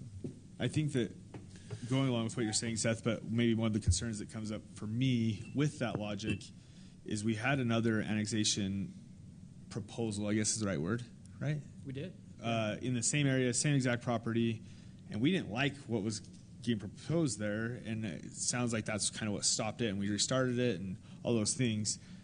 That's honestly what worries me about this project is because we have a vision, I guess, for that area. And without more properties being annexed at the same time, it limits maybe what the impact of, especially that commercial area, can be. And so I get a little hesitant annexing too soon or too small of an area because then it's, well, we're ready to go. And then we put a gas station on the corner and now we've tied up what we can do in that area. Yeah. So and you'd still have the legislative authority to say no to something too small or, in your mind, not correct. Yeah, it's to the point you made about a potential reason why to move forward. It's one more step in a direction. But man, I mean, you look through your point about the cost of this development is definitely true, right? You look through the feasibility study, and it's $4 million for this and $3 million for that and $1.5 million for this. It's very, very, very expensive. It's tough to see this one property bear that. I think you couple that with a clause in the annexation agreement where if the owner or the applicant can't get an easement to make that cost come down, the city may help them or exercise condemnation through that. That makes me nervous about the total, not knowing the complete picture. What are we talking there? Just throwing that out in language. More than likely is common language in one of these things, but given the unknown, cause a little pucker maybe. But I don't know. It's an interesting, that's my dilemma is I want to see a development here. I want to see some commercial here. I also want to know what that is. Yeah. Maybe I'll shut up and we'll go into public hearing. May I just a little bit more on the feasibility study? Again, I do think that has limited value right now, given what this annexation would permit with rural residential zoning. But I do think our staff, a lot of different people, have done a good job of putting the world on notice for the things that we're talking about with that. Yeah. And that starting a good conversation. Exactly. Mm-hmm. And it just happens to be that through that exercise, we did not identify any deal breakers. Like Spanish Fork will not be able to provide this service to this property for 20 years for this reason. It might be $4 million, but you can get it. But that's also why we go through that exercise, is to identify those if they're out there. It's a tough feasibility study to write. It's almost too much information, but not enough information. It's too much if it's RR. It's not enough if it's C2. So you don't want staff to spend 40 hours cranking. You're trying to. You said I get it. It's in a tough. You're in a tough spot writing something like that. In every sense, I mean, you walk through it. It's like it's RR, so it's really not applicable. But if maybe in the future, then something. Beware. Yeah, it's a tough one. So. again, I'll. Thank you, David. We'll go to the applicant before a motion to go public hearing if the applicant's here and like to speak to the property. Tate Murphy here, Elevate Development. I'd like to address just a few reasons of why we're going forward. Obviously, we understand the commercial is very important on this piece. To us, it's an extremely important component, but with that, the commercial users that we've been courting aren't always the easiest users to deal with. So when we go to them with the fact that we're not in the city yet, they think, okay, that's another 6 months. And one of these ones that we've been courting in particular, if it was 6 more months, they would just say, hey, we're not interested in it whatsoever. So this is just another one of those processes to get them comfortable and one step closer to actually saying, yes, we want your piece. So for us, it's one of those things where we're just taking another hurdle away as we lock in that commercial, because the commercial, obviously, and the residential, because of all of the utility needs, a lot's going to go at the same time. We're very aware of the utility needs. We've met with the neighboring landowners. We just had a meeting Monday afternoon with the neighboring landowners. We're all working together on that. We understand the expenses that are associated with it. We worked with the county to help alleviate some of our utility needs as well, and we're hopefully coming to something that will be a really cool thing that we can bring forward sooner rather than later. With that being said, we just want to be able to tell these two different commercial groups that we're courting, there's one less hiccup in the process, right? I mean, we're in the city. We know what the utility pole is. We know what the draw is. We can pull the trigger when we need to pull the trigger, but it's not going to be 6 months longer, and we're not going to have the county. We got the alignments for the road. We've already even got appraisals from the county. I mean, we're working fast in the process. So hopefully that next step with the zoning can go really fast once we're signed up, ready to go with the user, rather than having to go do both paths. So you're moving down that path to come back for a zone change? 100%. Yep. What's the timing of that? It really depends on this commercial user. I mean, we have two different users, like I mentioned. One of them, I think we're really close to hopefully going with. Both want it. I mean, as soon as we sign up with them, I wouldn't be surprised if you guys start seeing something probably in the next couple months. I mean, it'll be fast, but it's one of those things where it's been really nice being able to tell them we're already checking the box with annexation. Right. We're getting closer, right? I think if we were to go to them and say, hey, I get that. We didn't get annexed, they'd be like, well, what's the problem, right? It's just one of those things where we need to show that things are happening, and this has obviously been a little bit of a stalled area. So any progress really helps those users. Gotcha. Questions for the applicant before we go to public hearing? I'll wait until after. We might call you up after public hearing. Thank you. I'd entertain a motion. If there's no further questions before public hearing up here, I'd entertain a motion to go into public hearing. I move that we go into public hearing. Motion made by Councilman Marshall. Second. Seconded by Councilman Cardin to go into public hearing for item B. All in favor say yes. Yes. We're in public hearing for this. Please make sure you come up and state your name so Tara gets it on the record, and we'll try to keep you. I'll give you a hand motion when you get close to 3 minutes, so we try to keep everybody to the time frame.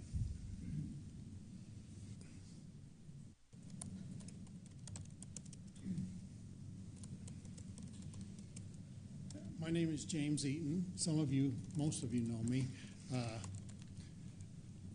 I'm one of the landowners on the other side of 1600 West, and the only concern we have, my son and I live on 1400 West, or whatever the city calls that street just east of there. But we have a 10-acre parcel on that street that has been in our family since the 1800s, and it's our intent, our hope, that we maintain it that way. To that end, we did achieve ag protection through Utah County, as many of you know. We had a very productive meeting with Councilman Marshall last winter, and his indication was that the city wanted us to be able to do with our land as we saw fit. To that end, I would not necessarily oppose the annexation or a Maverick or whatever he wants to put on that corner, but we don't want to feel like we are encroached upon to provide our land for utilities or road easements. In our case, if our land is used for any kind of a road easement, I know Rex Larson's daughter is here, his house will be probably impacted heavily, if not completely. So I think the thing, I'm sorry that there is an element of distrust with Spanish Fork City because we're just a little concerned that we're getting squeezed quite heavily. And so it's my position, and I'm sure that I'm speaking some for our neighbors down there, that we want to stay in ag protection, we want to stay doing what we're doing, and we don't want infrastructure or utilities or anything else encroaching on our land. And I made it under 3 minutes. You did it. Thanks, Doc. Thank you. Appreciate Can I it. ask Doc a question? Sure. Mayor. Mr. Eaton, I think when we start these public hearings, we have a tendency to hear, not in my backyard, don't do this thing. So you want to farm, but don't let that person do what they want to do. No. I don't believe that's what you said. That's why I want to clarify. No, I don't believe that's what you said.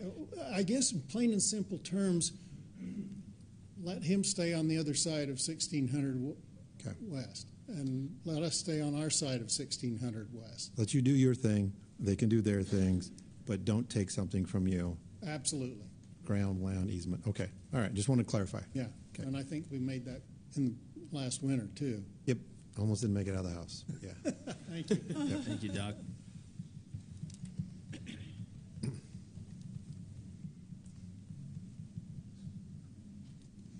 Good evening, Mayor and Council members and City staff. My name is Clarence Lewis. I'm here in behalf tonight for Rex Larson, who is directly impacted by this proposal in a couple different areas. He could not be here tonight, so he asked that I read his thoughts. I'll begin. It says, I appreciate the opportunity to respond tonight. My wife and I have an assignment every Tuesday night, so we're not able to be here, and here are some points that I want to make. First, our family has been farming in this area for 155 years. My great-great-grandfather stuck his shovel in some of the same soil that I now shovel. He's pretty proud of his heritage. Now my children and grandchildren are doing the same thing. That is 7 generations that have cared for the same land. That is the legacy that I am proud to be a part of. Second, to bring in our next generation and of family, we started Glen Ray's Corn Maze and Pumpkin Patch 8 years ago. This has been a great experience in teaching the next generations how to work and to interact with the public. We employ over 50 workers in many facets of the running of the maze, which helps them gain work experience and become part of something bigger than themselves. Third, we draw on customers from this entire area and also Salt Lake, Joab, Sanpete, Sevier, Carbon, and Millard counties. We have repeat customers come from Salt Lake every year to get our freshest pumpkins that they have found anywhere. They have to buy gas and other supplies to get back. We have many young adults from around the nation come to our farm and experience the beauty of the Leland and Spanish Fork area. Fourth, we have been told by Spanish Fork City representatives that we can keep farming as long as we want, but when approached by the Pritchetts to put a pipeline through the south part of our corn maze and then jump across the road and go across the north part of our fields on the Salem side of the road, this would mean that we would lose control of the access into those farms, and it would be turned over to Spanish Fork City. According to Mr. Pritchett, we declined that idea, but now see in the fine print of the annexation application that they are including a clause that they will be able to use eminent domain to take that part of the land after they are annexed. How is that fair? Is it any wonder that we don't trust these guys? Fifth, the only way that we would ever consider annexation is if these and other problems that are being addressed tonight are resolved, and if we could come in as an ag protection area first. With those protections afforded through that designation, then I might, heavy on the might, consider this idea. Plus, annexation would create a peninsula for us. We are very much opposed to high-density housing, which will be the end result of this annexation. Thank you for listening. Rex Larson. Thank you, Clarence. Thank you, Mr. Lewis.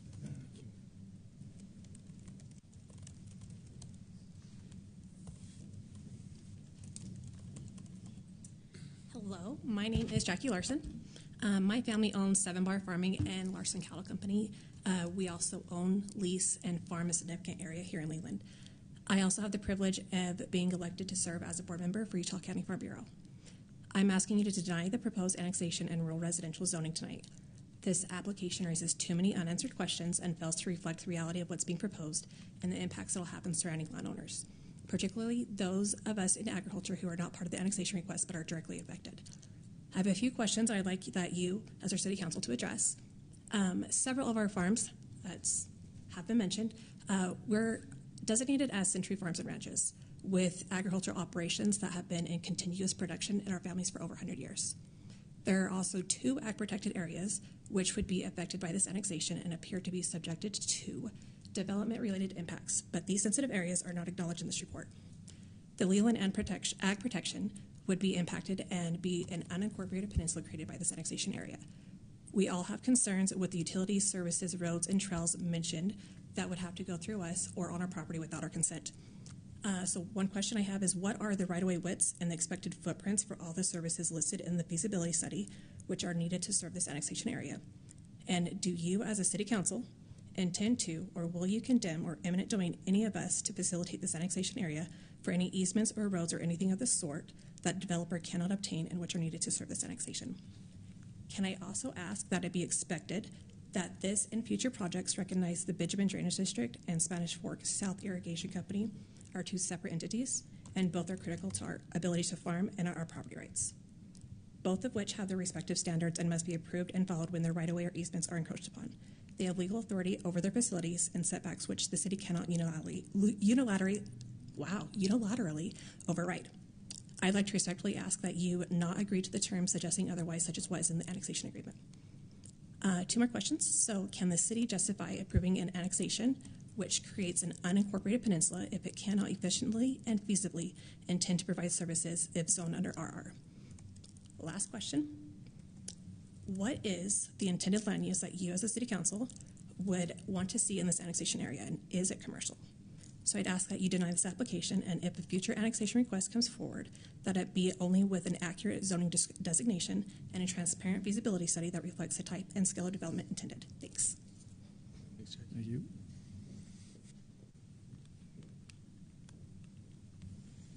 Anyone else?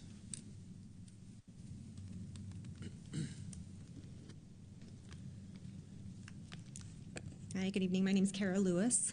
I'm here representing my family and our businesses, Larson Family Farms and Glen Ray's Corn Maze and Pumpkin Patch. And I'm asking you to deny the proposed West Meadows annexation.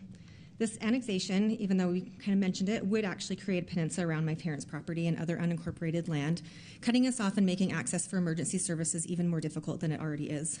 My family has already lived the consequences of having annexed property on the same road as an unincorporated farm. In September of 2017, I received the phone call that no one ever wants to receive. My mom was on the other end of the phone screaming for help over and over. I had no idea what was going on and what danger she was in, and she couldn't tell me what was happening. I called 911 immediately, and they told me that she had already called and an ambulance was already en route. I rushed to my parents' house and found my dad lying unconscious on the floor after suffering a grand mal seizure, which we later found was due to a large blood clot in his brain. We kept waiting and waiting for the ambulance, and no one came. I called 911 again. They said they were on their way, but they were lost in Benjamin, and they couldn't find my parents' house. We don't live in Benjamin. Eventually, a sheriff truck arrived. He actually knew my parents, so he knew where they lived. And he had to call the ambulance and direct them on how to find our house. He had come from the south, where the street signs are all still county addresses. The ambulance had tried coming from the north, and the street sign at the end of their road has both county and city addresses listed, making things very confusing. My dad was unconscious during the majority of this time, and at that moment, every second mattered, and that delay could have cost him his life. We were told by several doctors that due to his condition, he shouldn't have survived. It was that serious, yet the ambulance couldn't find us. If this annexation goes through, families like mine, surrounded on 3 sides by the city and blocked by I-15 on the 4th, will be even harder to reach in an emergency. We've already lived the worst-case scenario, and as my parents age, I'm begging you to please not make it more likely this will happen again. This annexation agreement states that it does not create a peninsula, and I'm asking for clarification from the council and the city planner on how you can come to that conclusion, given the fact that my parents and their neighbors will be completely surrounded by the city. How is this not a peninsula?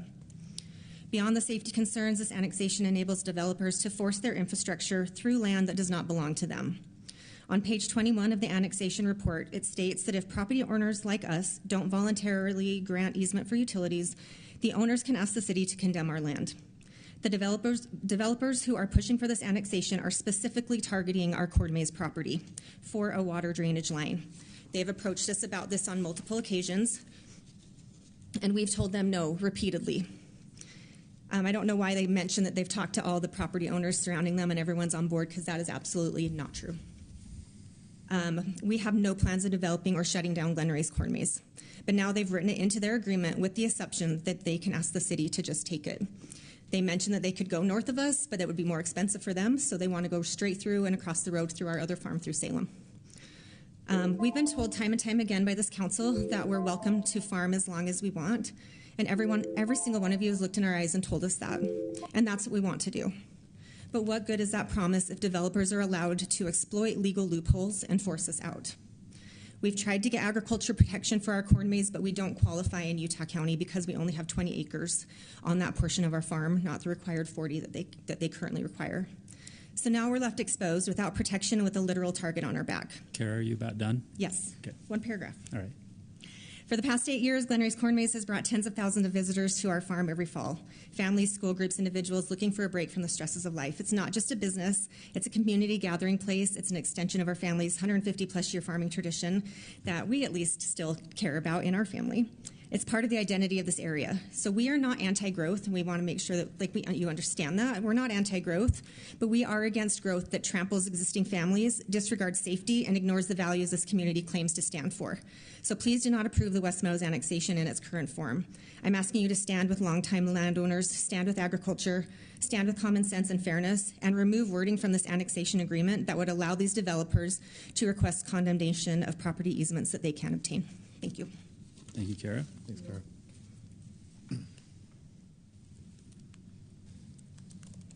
Anyone else?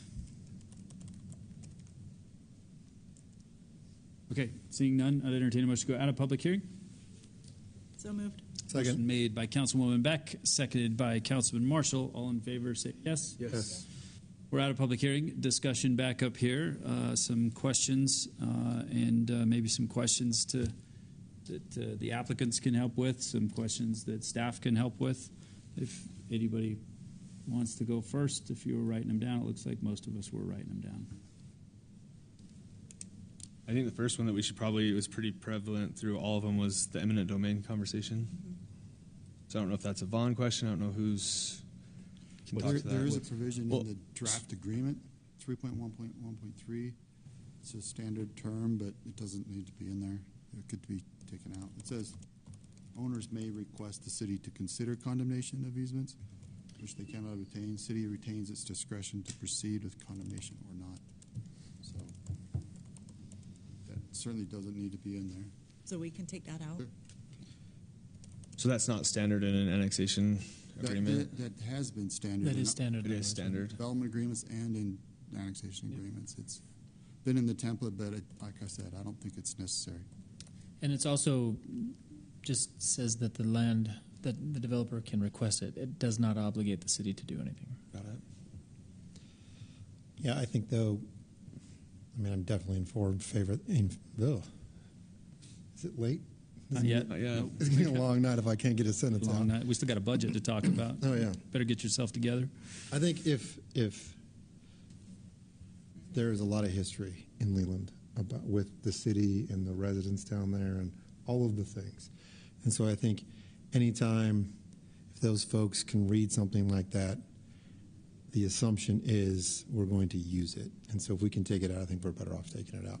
I don't think, and I think we've said this several times, that I don't think our first choice is never condemnation whatsoever, and we try to avoid that as much as possible. And I think the entire time I've been on the council, we may have done it once, but that was at the request of a property owner that actually wanted to be condemned. So I think it's unlikely that we would, but I think that we could take it out. Vaughn, are we Is part of the motion tonight, if approved, to approve that annexation agreement? My understanding wasn't ready yet. It's not ready? This is just There's some missing things in it. draft. We're still missing an Exhibit B, and we haven't heard from the owner's attorneys their Okay. comments on All the right. draft. So that'd be a second. Yeah, I was anticipating it coming back second. Another meeting. So this would just be the annexation, not the annexation agreement. ordinance, yeah, but Okay. not approval of the agreement. That's, if you notice, that's a condition of approval. So you'd still call it a condition in a motion for this item, but that That's what I was condition needs to. Yes. Okay. Second question on eminent domain. Dr. Eaton's talked about being ag protection and then potentially coming through his property. As far as I understand ag protection, we wouldn't be able to eminent domain that without going through the ag protection board and all those other entities, because there's protection on his land that maybe some of the other landowners don't have, right, in that area. Yep, you're right. Okay, I want to make sure I was understanding that correctly, Yes, because you I are. think that's important. Maybe along those lines, access in the letter that Clarence read, access to farms. You know, I don't see specifics in any of these plans that say from the annexation, and I'm just spitballing here, but you cut off access to people to get to their land. I'm not sure what referring to there. Yeah. Even if there were an easement, I don't see how that would impede access. Yeah, I think that probably is a misunderstanding by Mr. Larson's part. But if you think about why he would make that comment, if there was a easement across the front of his property, put a pipe in, could he then access the property over that pipe? I'd be concerned as well. I think Maybe if it's underneath the yeah, part of his property, even if can it's he under, dig he down? certainly could Right. because it's an easement. He still owns that property and could access. But it's a valid fear. Certainly some impact during construction as well. Yeah. I think one comment, maybe to add some of my thoughts and approval, if you will, to what was said, I think, by Ms. Lewis, that first of all, if the landowners don't want to give their consent for an easement, don't. Excluding any conversations about eminent domain, which we don't do, haven't done. I think a lot of times with easements, there are things that a landowner might be able to negotiate into the agreement. So that gives the landowner, in whatever circumstance it might be, the opportunity to negotiate. And I've been around enough negotiations in properties where landowners have been really benefited by taking the conversations and making sure that some of their future needs can be met, maybe through easement. So there is something that can be done, and we'd be happy to visit with landowners if they wanted to talk through, what benefits could come if somebody, if a developer wanted to use my land for an easement. How could that help me? But we would definitely want those landowners to be mindful of their rights. It's their land, as you said. An easement does not sell any land, so it's just the ability to have that utility, perhaps in this case, under the ground. And maybe, Dave, the peninsula question, that's a little bit from a county side too, but can you speak a little bit more to that about? I'll share my thoughts, and I welcome anybody to share theirs as well. I think the fact that we asked the applicants to go to Utah County to address the peninsula issue is indicative of the fact that we felt like it was creating a peninsula. So I think that was our determination. We had conversations about that, and I think some of that was, okay, it's a peninsula, but is it significant enough to warrant that step? And how peninsulas are defined in the state code is clear, but yet not maybe totally clear. Right. So I remember exactly what you're talking about. I believe I was the one in the DRC that made that request. That it appeared to me like it was creating a peninsula. The state code says that generally you can't create a peninsula unless the county agrees, and so the county has given that agreement through a resolution that the county commission adopted, and then that's it. So. maybe the extension of the concern about a peninsula just lines on a map, but when it relates into emergency services and things like that, obviously, I guess my question there, and because I've been a part of the council from 2016 to now, 14 to now, I guess, is that I know there has been some changes to those services to maybe not try to have anything like that happen again, regardless of peninsulas or straight lines or squiggly lines. I don't know if that's something. Yeah, so I think peninsulas and islands are disfavored because of the inefficient provision of services. Like Seth mentioned earlier, you may have power lines from different power providers on the opposite side of the road. But obviously, EMS and fire are going to respond the most direct route, regardless of what city or jurisdiction they're in. And we have a mutual aid agreement with Utah County for fire and EMS. Like, hopefully, like you said, problems like that won't happen again. That's our aim, has always been to be efficient and provide those services. There's another area of town you guys are aware of where we've got a full island, right, where it's county in the middle of other areas totally annexed around it by the city. That was one of the comments and discussion points that we had in that around that area. Typically, annexations improve that as addresses or street names get closer and closer to uniform. I think we are the responding entity in this area, whether it's ambulance or fire. Sheriff would provide police services. We'd be secondary to those in the county area. Matt or Chief Johnson, any thoughts on this? Is there any other coordination that can happen to improve this? Anything you would suggest as we deal with roads, changing road names back and forth between city or county designations? Is that really just a conversation maybe with the county? Perhaps even I think that's change a conversation names. We're going to have with the county, and because that is always confusing, the road names. So. We invite our crews to drive the areas and invite them to pay attention to some of these outlying areas where names do go back and forth, so they're familiar with it, so we don't experience what she expressed, which is, I think, a worst nightmare. Certainly a worst case scenario and a worst nightmare. And those shouldn't happen, but they do, and it's unfortunate. Let me walk down some of these other questions. The right-of-way width and footprints, I don't know that we can answer that necessarily.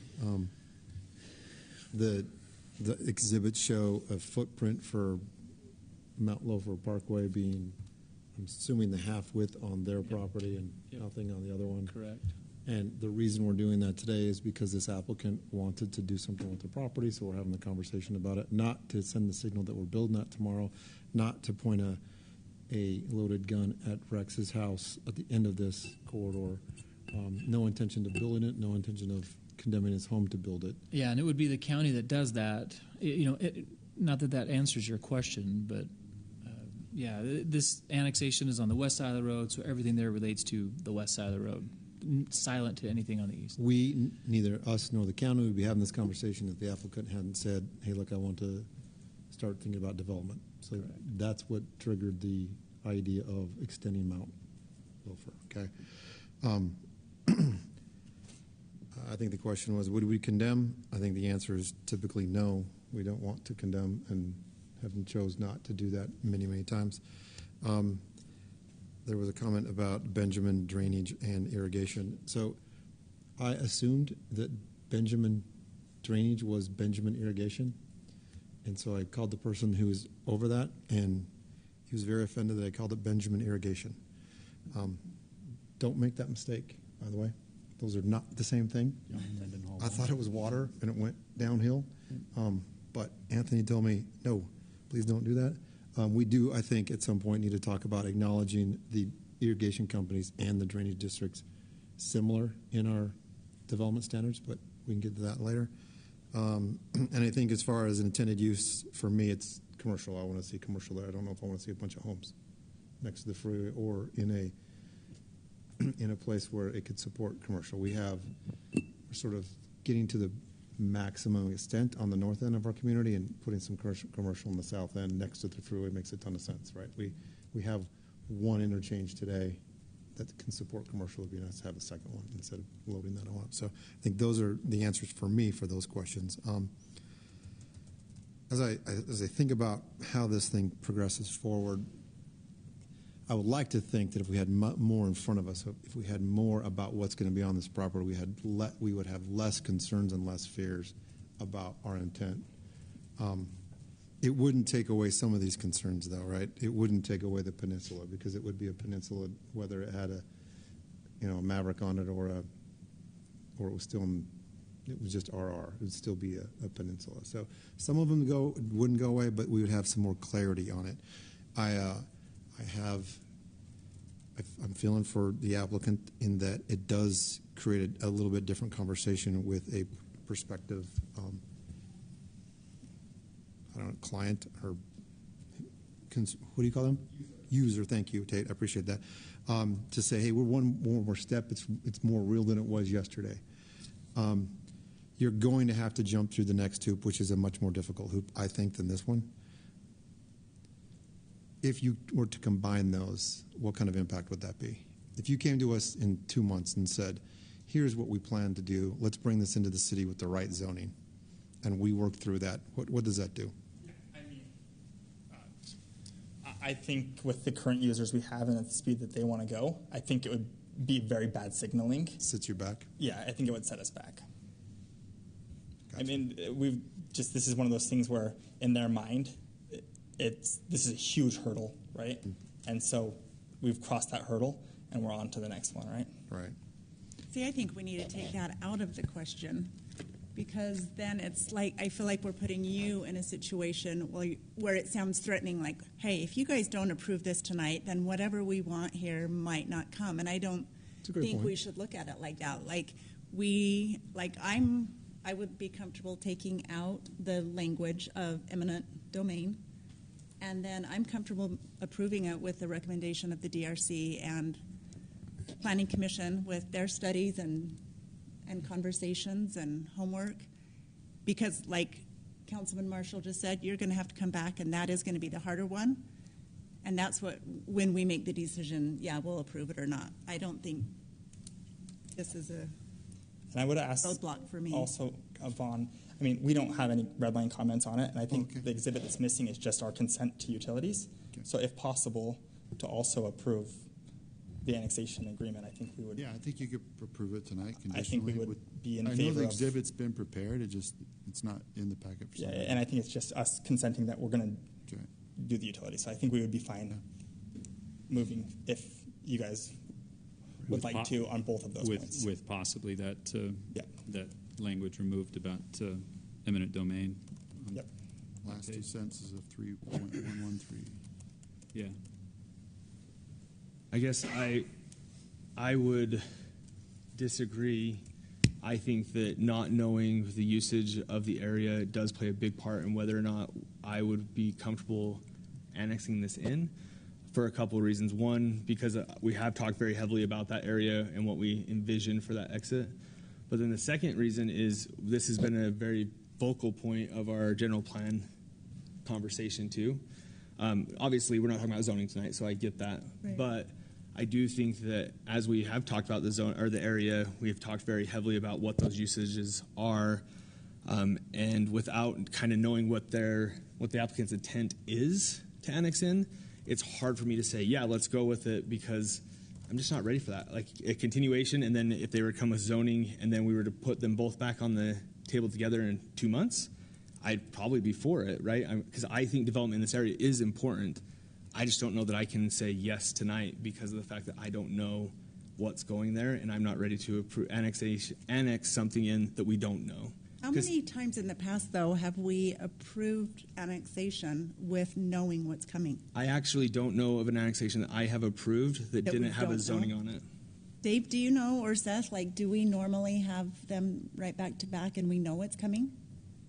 I don't know if I can give you a normally, but I would say it's at least 50-50 where it's RR where it comes in RR with a zone to happen later. I don't know remember. if 50/50 is the right numbers. All the ones that I went back and looked at have always had zoning with it. I feel like they come in as RR, so then, yeah, so maybe that's where we're also different. Maybe I can settle it. The applicants here, his intent, if you're wondering about their intent, they're going to sell it to a commercial user. At least part of it. But then we could deny the other part if we didn't like it. Right? I don't know. I think, Mayor, that's what makes it challenging in my head, is that we're bringing this in as RR. Why? Why bring in a piece of property as RR when it functions just fine as RR in the county?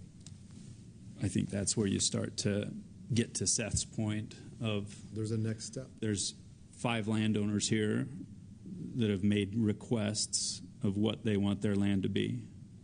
And 3 of them, I think, tonight have said, I want to farm, I want my kids to farm. One wants to run an agribusiness and keep it agribusiness. And then there's one here requesting to do something different. No, they're requesting to farm. Yeah. Yeah, they're requesting to farm inside Spanish Fork. They are. Yeah. But we know they're doing something different. I think that's where I get. I mean, at this point, I could go either way, but I mean, from Jesse's point of view, that's the concern, right? Is that they're asking for something that we know it's going to change and change quickly. Why not put those? Why not do those at the same time? Why not have that? What I think you're asking then is if you're not if they're requesting to come into Spanish Fork City and we have a study that says here's all the things that aren't wrong with them coming into the city. Here's all the things if they really want to develop commercially, it's lots of money to come into the city, and then you essentially from the city side can service that annexation. Are we signaling, well, go back and knock on more mad people's doors already, and then maybe you can come annex? Well, right. That don't have an interest and have expressed the interest. That step has to happen whether we approve this tonight or not. They have to go, there's a zone change that has to happen, right? That's a legislative action that we're going to have another city council meeting, another public hearing for, another debate about. My question is, should that and this happen at the same time? Does it bring more clarity to our decision by having those 2 debates at the same time? Yeah. I'm not, again, against commercial development here. I'm not. My preference would be that entire corner come into the city. For sure. And right, but I know Rex Larson is like, no, I've told Rex to his face, and I hope he's okay with me telling our conversations, but I think Kara's communicated it enough as well. Rex, do the Glen Ray's corn maze as long as you want to do the Glen Ray's corn maze. Do it forever. Just in that a great letter that was read that brings people into our community from Salt Lake, Ogden, every other county that I was in grade school with Kara and can't remember, that has brought commerce to that corner, and then they buy gas and maybe some food and leave. Fantastic. And you got to do that in the county in an agribusiness. Awesome. Keep doing it. And next door to you might be buildings that bring the same kind of people in from the same kind of counties and do a different type of business. Pretty hard for me to tell someone next door, don't do that business. Correct. There's an operating business next door to you. Correct. They want to do a different business that they probably need to be annexed into a city to service instead of, I don't know how we do the kids' toilets. Is it porta potties on the fun farm? So, yeah, generators to porta potties. I'll bet whatever this landowner thinks and is trying to build on their ground is going to take more than generators and porta potties. So that's a safe assumption. Yeah, and I don't want to. They should operate together. I don't want to debate that at all because I agree with you 100%. The parcel in yellow, they should have the latitude to develop in a way that they can, and it's legal to do so. That is, I don't want to debate that. It's a little bit about a process issue and the sequencing of the decisions that, I don't know, it's not just here, it's going to happen again and again and again. And to be able to look past this,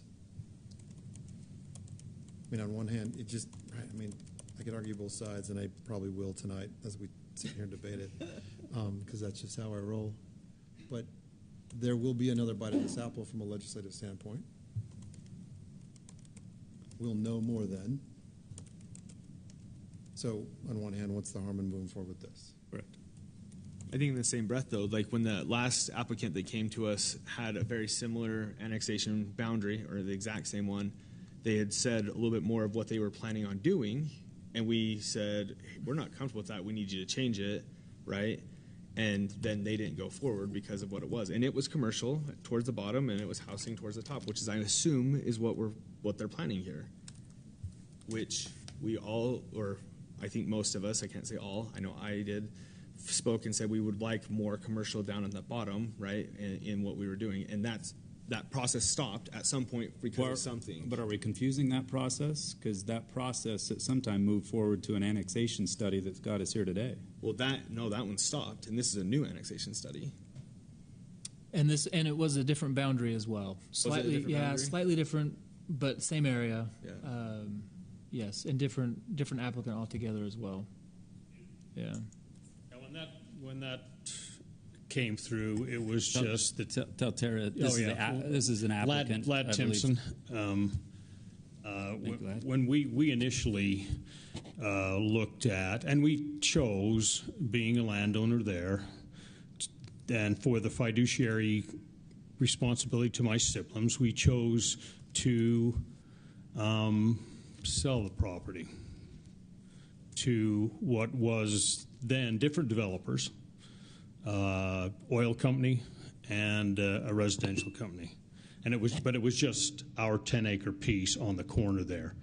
Since that time, and in working with Elevate Development, we have that has expanded. That has expanded, and certainly we understood leaving when it came before the council before that what you wanted or what the city wanted was not what was going to be okay with the developers that we or the users that we were working with, and ultimately the contracts were canceled with those two entities. And when I looked at partnering with someone else, the only way I would partner with someone else is to do that in the way that would meet the master plan, the general plan, or more closely match that with the knowledge that there was more commercial desired on that 10-acre stretch that traverses 1600 West. So it has changed significantly since that first round. It was just my piece on the corner that was being proposed to be annexed. So just for a little clarity, that was it. And once again, I'm a member of the Larson family.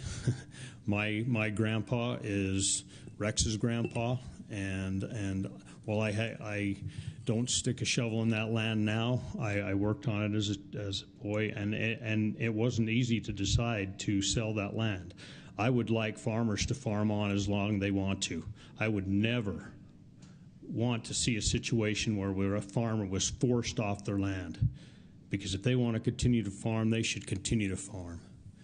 But developers should have the opportunity to develop as well if the landowners choose to sell.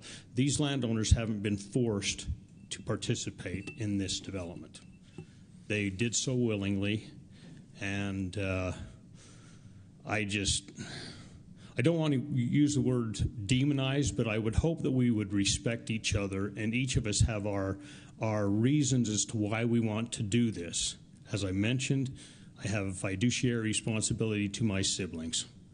and that's why I'm pursuing the route that I've pursued. It's not to oppose farming in any way. I appreciate if there are agricultural protection areas, we would not want to disturb those agricultural protection areas. This is not part of one of those areas. Anyway, I'm just stating that there's no one more supportive of farming than me, but also I've made the choice, as have other landowners, to participate in this development. We weren't forced by Elevate Development to do anything. And it's our own free will and choice that we're participating. Thank you. Thanks. Mayor, if I could go back to a question that Councilman Cardin asked, and this is an oversimplification probably, and certainly a little bit of a generalization. But if you look at the city's zoning map and anywhere that is within the city's limits that is RR, generally speaking, that was annexed as RR, right? And so maybe most notably, almost the entirety of the Leland area, whenever it was annexed, right, in the 1990s. And there have been some annexations since then as well, but they have come in generally with that RR designation. So you've got a couple of other areas on the East Bench that are still RR, but others that were, until eventually plans were brought forward. So that's why I say I don't have a good number for you, but it's also pretty common that when some annexations happen, that this parcel is asked to be zoned a certain way, and the rest stay RR as well. So you might have some mixed zoning designations in there. Anything else you'd add to that? Had a similar thought, truthfully. Yeah. So if you looked at our zoning map around this area, you'd find a lot of RR designations because that's what they requested to be annexed in. They're not probably going to stay RR forever, but that's what they asked. I imagine they didn't annex with anticipation of developing anytime soon. For some other this area has reason, been RR for 20 We talked about a years. property last week, right? That looking at developing that's RR right now.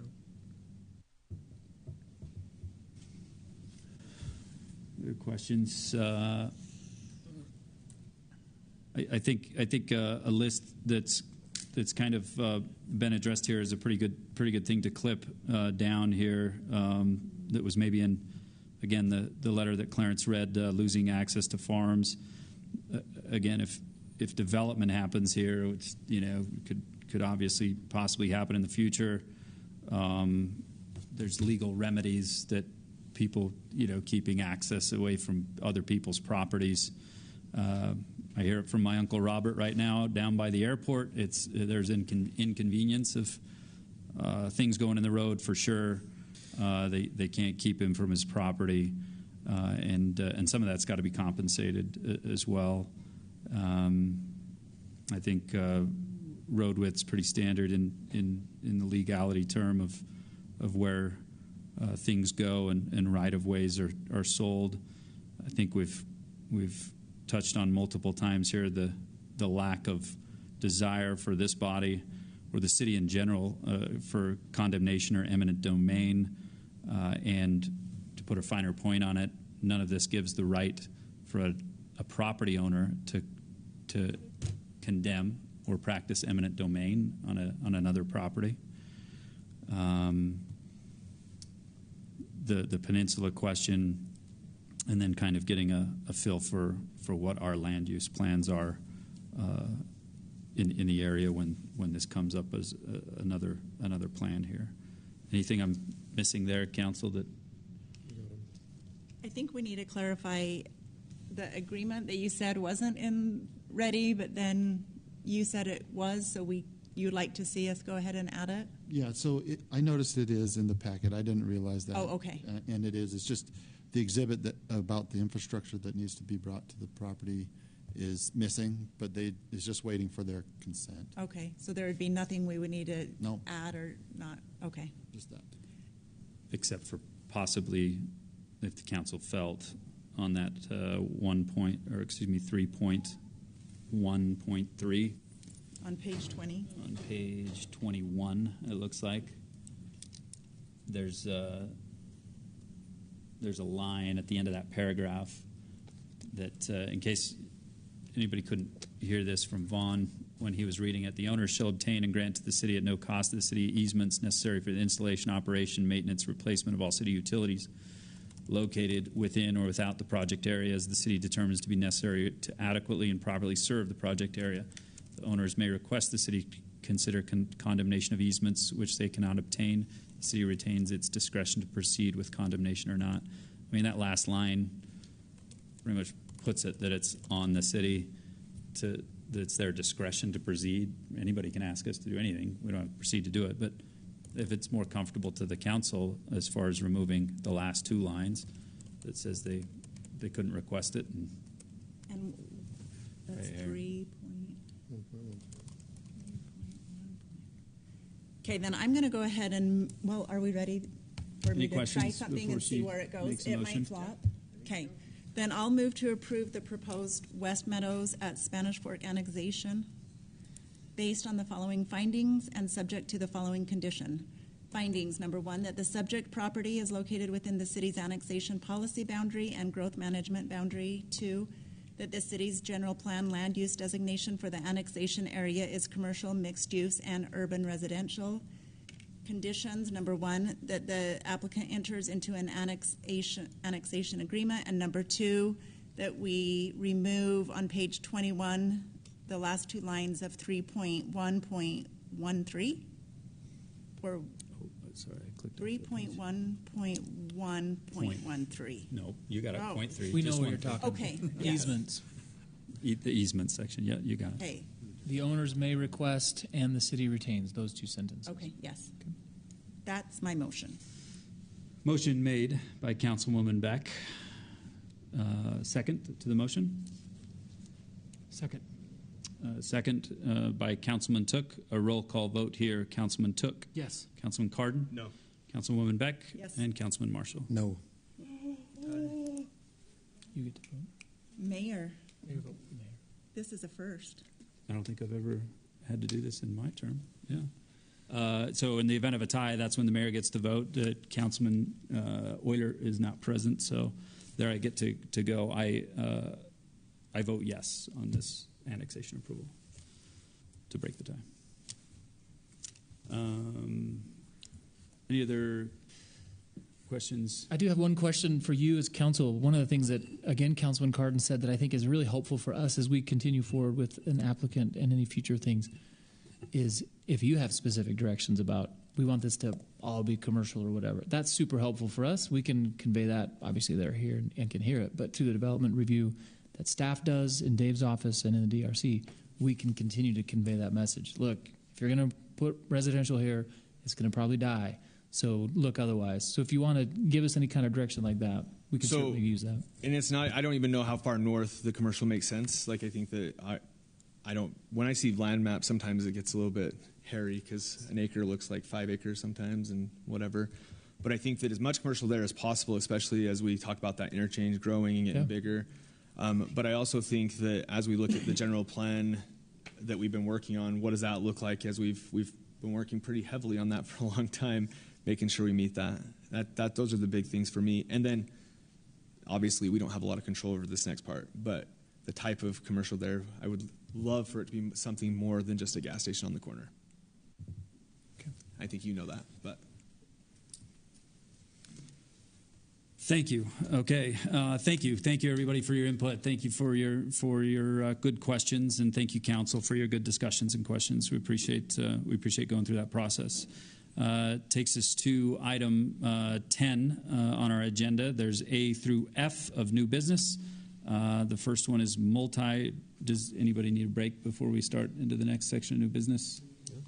Is good? Okay. Multi-jurisdiction IT mutual aid agreement. Why does Tyler get all the easy ones? Is this an easy one? This ain't very easy, Tyler. Wait, what do you want some? Assistant city manager. Is the assistant to the assistant? Yeah. No. Yeah.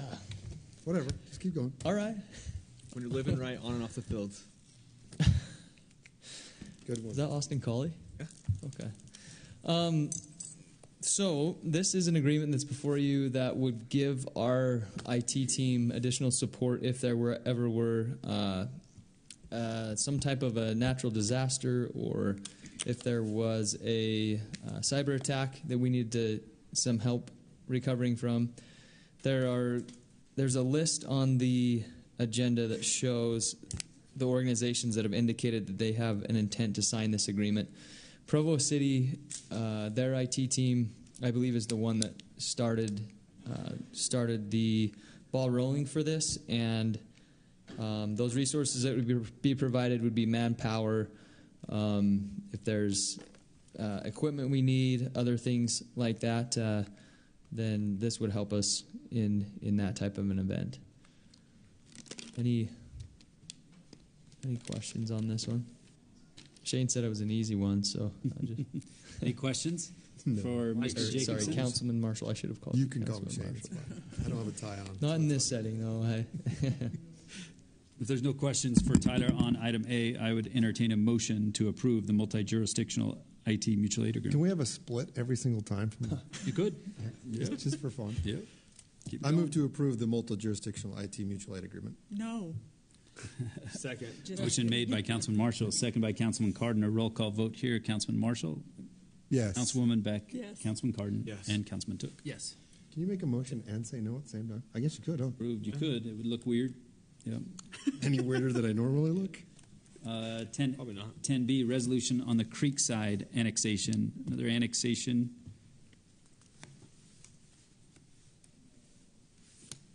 Request. We're starting like 3 annexations tonight. We're in it. I may have overreacted. Maybe I need to apologize that you got to vote. I know Mayor Leifston only got to vote once or twice in 8 years, and this was your first vote, so I kind of got excited. That's all right. That's all I'm right. proud that we had a good debate. Nice work. I know. That was good.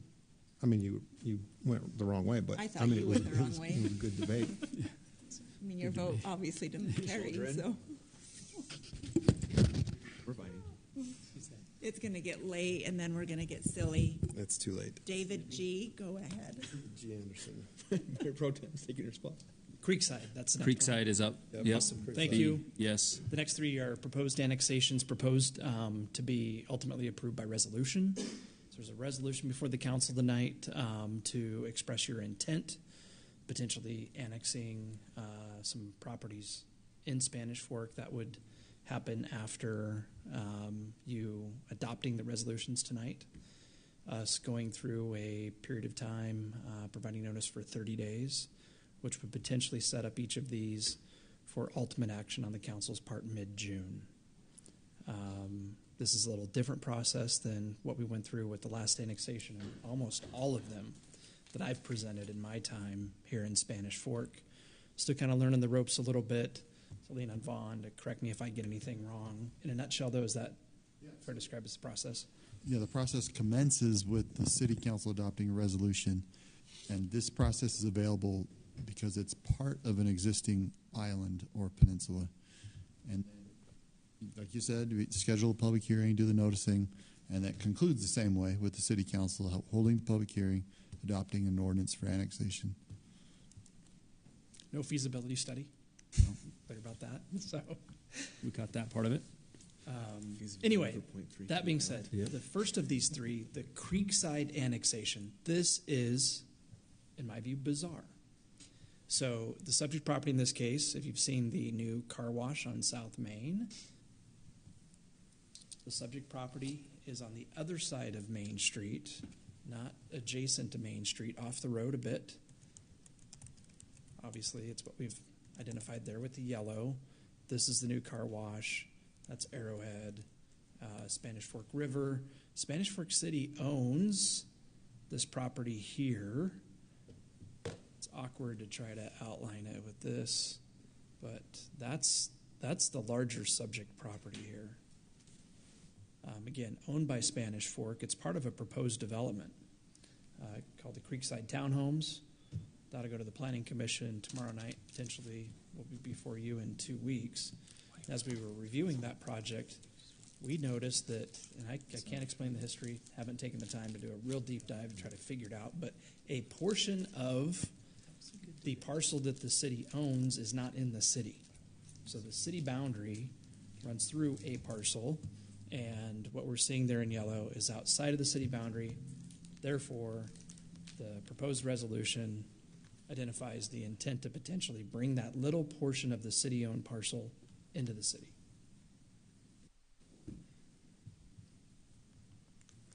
Any questions about that? Dave, this piece crosses right through the river trail, correct? It's in close proximity to the river trail. I don't believe it does. The trail, I think, is entirely on the other side of the. I think this parcel. It goes right through. There you go. It does. I thought this was entirely on the west side of the river. Okay. Is there anything particular about that? Like, why? Is it just that we found this piece of land that's not annexed correctly, and so I don't know. I'm not even sure I'm asking, but it's a cleanup. You just said it. I think the right way. Cleanup, sort of an effort. Yeah, that's exactly. I haven't seen anything like this, and I can remember. So. Any other questions for David on this annexation? If there's none, I'd entertain a motion for item B. I move to approve the resolution on the Creekside Annexation. Motion made by Councilman Cardin. Second. Seconded by Councilman Took. A roll call vote. Councilwoman Beck. Yes. Councilman Marshall. Yes. Councilman Took. Yes. And Councilman Cardin. Yes. Item B is approved. Takes us to C, Johnson Youd annexation. Okay, thank you. This one's a little bit different in one regard, at least. Bounce all the way forward. This is before you at the request of, out of order. There we go. Johnson Youd annexation. This is the result of a request made by property owners there. The other two we'll talk about tonight have been city initiated. The subject property here, it's on the west side of 300 West. It's really at 1400 North, where it's 1600 North, where recently that's been rerouted with an S-curve, where the railroad tracks intersect with 300 West there, just north of where 1600 North previously intersected with the railroad tracks. And this is part of one of the islands that we have in Spanish Fork, properties that are still in Utah County that are completely surrounded by properties that are in this case, entirely in Spanish Fork City. This proposed annexation would bring about a third of that island into Spanish Fork. Because of the island nature, as Vaughn explained earlier, this can be reviewed and approved by resolution. We've had some conversations with the applicants about potential zoning.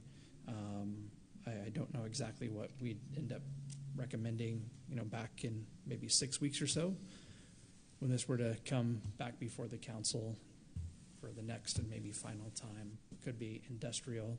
The DRC's talked about rural residential zoning. We're not applying the zone at this time. This is just kicking off the process. This just kicks off the process, yeah. So this is similar to we approve moving forward with a feasibility study. Yeah, it's like accepting a petition for further study, but instead it's like, but we're not going to do we're the starting study. the process. So we're not going to do the study. Yeah. That last one we probably shouldn't do it. It's coming in as what? Nothing yet. I don't know yet. To be determined by way of the zoning. Is that your question? Yeah. Nothing yet. You guys okay with that? That's part of the study. That's why we started. I know, but just like 5 minutes ago they weren't, right? No, we were approving it. This is different. This is a not start. approving anything. This is saying start the process. I think the applicant has talked about wanting it to be industrial, which is what's around it. Any questions for David? Guarantee it's not RR. You can make No it questions for Dave. You can make it R. Just give him these two. I'd entertain a motion. They gave it to me.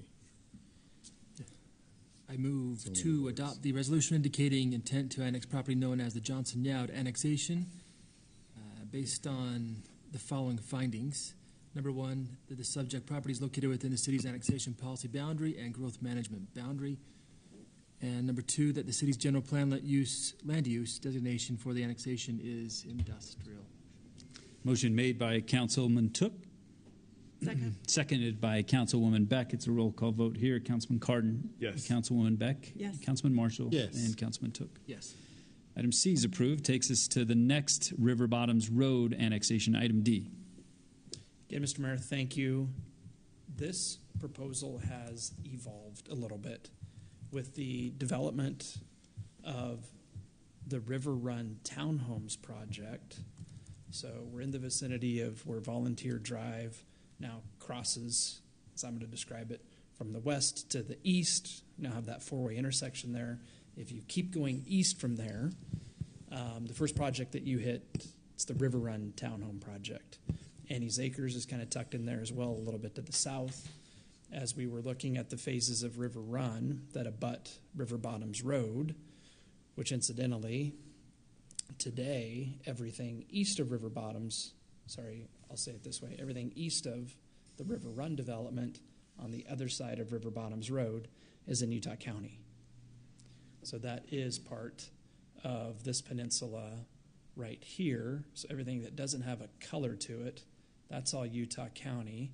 What we're talking about now are some portions of River Bottoms Road right along here, and some actually of the development property, I believe, that kind of extends across River Bottoms Road, that being in Utah County. The initial thought was that we need to annex those parts of what's being approved as Spanish Fork City developments into Spanish Fork City.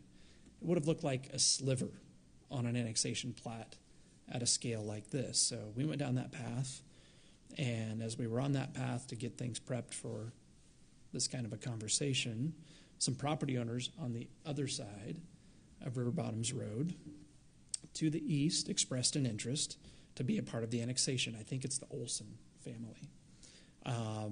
And in this case, it's definitely, in my view, advantageous for them to annex into Spanish Fork. Right now they have today they have utilities at their doorstep that have been provided by the River Run development that they can access. So, for example, as wells fail, septic tanks fail, and that sort of a thing, they can access those services while, incidentally, they're dealing with all the impact that's coming from the development right across the street. So I think that's wonderful. It's my personal thought. So we've been happy to include them in the proposed annexation. In fact, some of our staff even reached out to some other property owners to see if they were interested. They're not. So that's why we ended up with what's before the council tonight as part of the River Bottoms Road annexation proposal. Thank you, David. Any questions? If there's no questions, I'd entertain a motion on item D.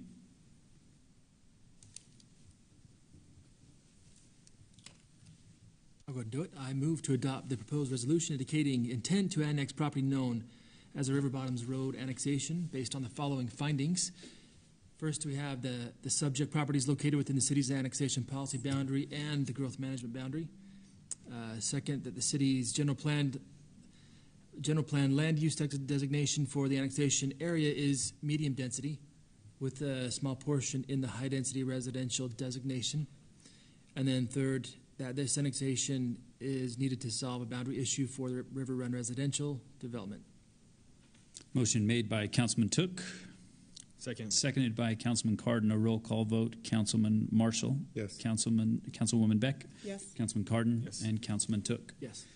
Item D is approved. Takes us to E, agriculture protection removal. Looks like if you click on the memo here, there's a few items, areas where people would like to request their property be removed from ag protection. Mr. David. Once again, indeed, that's true, Mr. Mayor. In this case, we are simply responding to requests that have been filed with the city. All of the properties identified there in blue are part of what's before you right now. You can tell that some of those are streets. So you signed a petition, I think, on behalf of the city, Mr. Mayor, to have city-owned properties included in this proposal. In as much as I think all of the properties that we're looking at right there are part of some type of non-agricultural development or at this point use. We feel like it's very appropriate. In fact, we've made an effort even with some other properties in the area when they're annexed to have them removed from ag protection. I'd call this a cleanup, and it's my understanding that just per state code, as property owners request to have their properties removed from ag protection, it's really a unilateral thing. So the legislative body doesn't have a choice. It's probably the most rubber stamp-like item that I've presented to a city council ever. There you go. So we won't even talk about it. We'll just move right on and approve it. If you can do whatever you want, except that the outcome. We should talk about it. Let's not. I move to grant the associated petitions for removal of land from the agriculture protection area. Second. Councilwoman Beck, without the call for the motion, made the motion. She's Mayor Pro Tem. She does what she wants. She can do what she wants. Councilman Marshall with the second. This is a roll call vote. Councilman Cardin. Yes. Councilman Took. Yes. Councilman Marshall. Yes. And Councilwoman Beck. Yes. That was super Oh, the easy. main event. That's you. Do you need a... Item F, the fiscal year 2026 tentative budget. Jordan even dressed up for this. We should have a walk-up song for these two. Shane, can you sing? No. I can't either. We could do something from Rocky 3 from our day in age.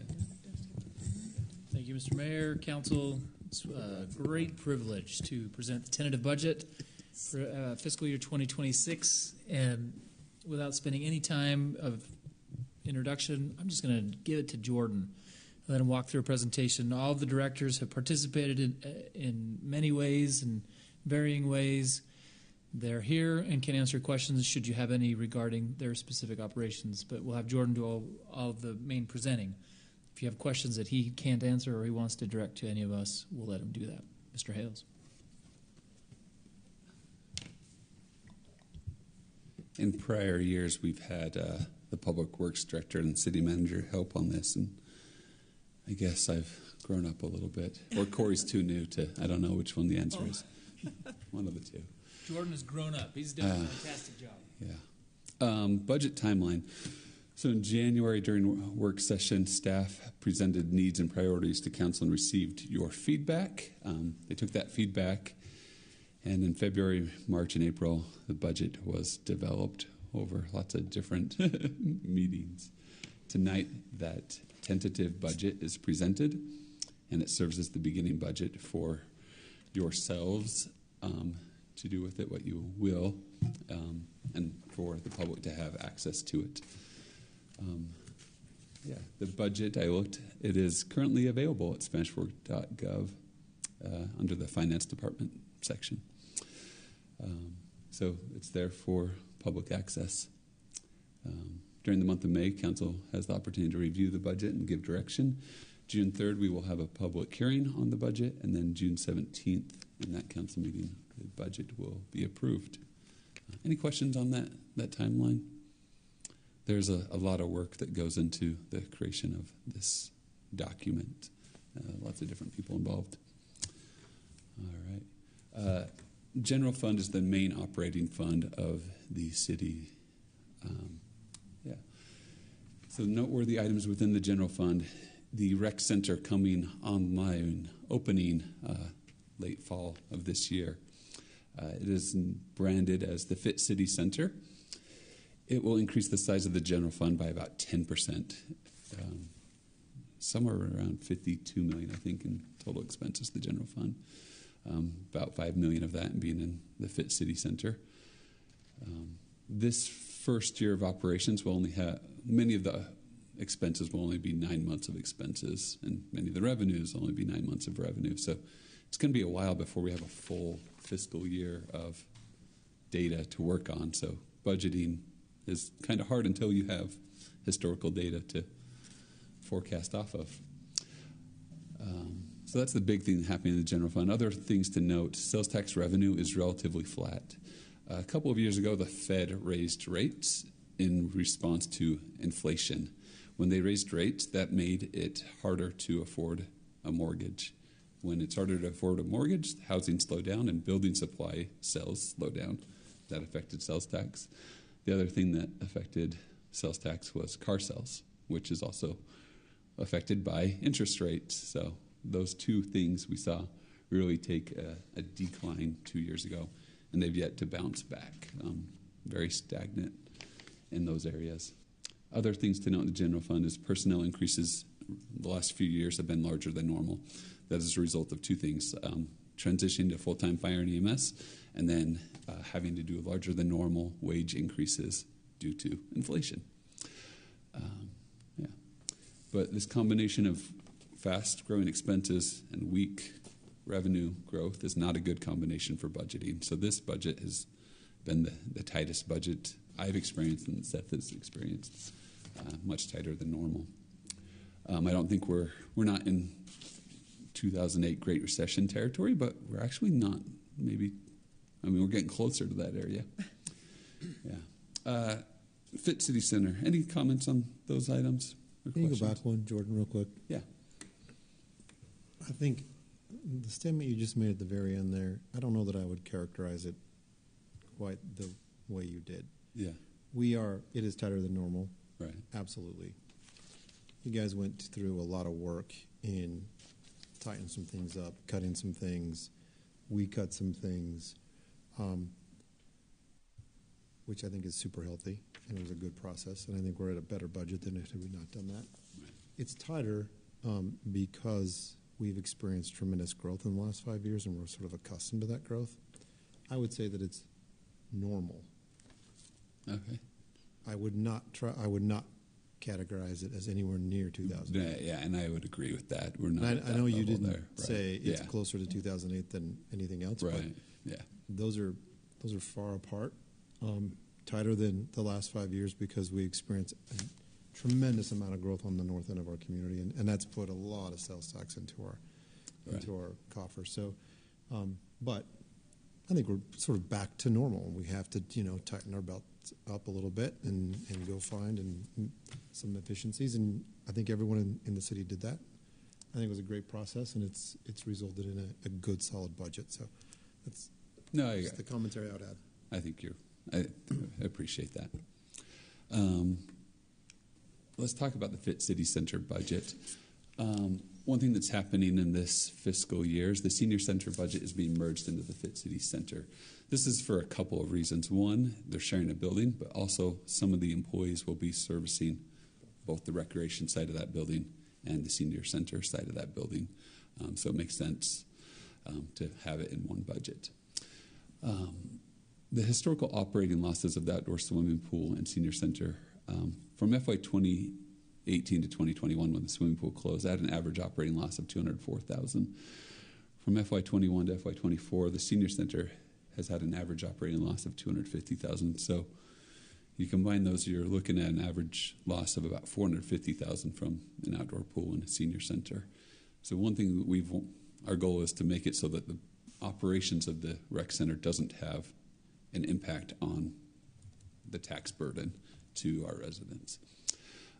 So we are budgeting $5.3 million in revenue and some change, and $5.5 million in expenses, with a transfer of about $80,000 going to a capital replacement fund to be able to fund the replacement of equipment and other things.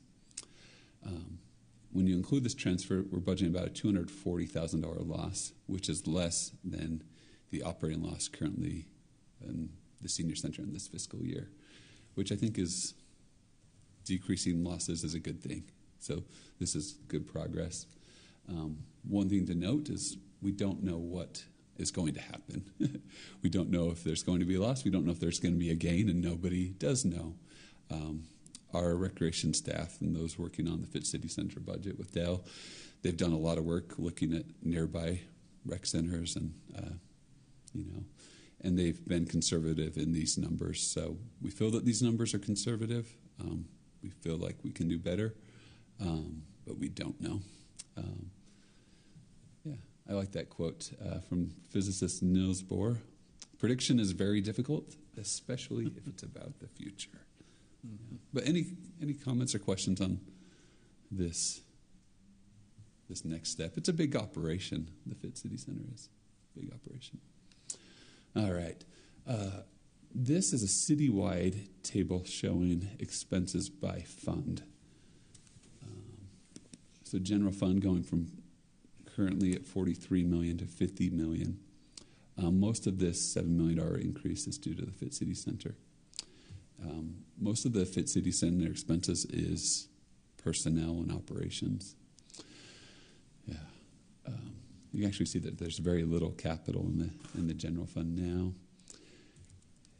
Enterprise funds going from $159 million to $123 million. That is due to capital being cut by more than half, by $43 million there.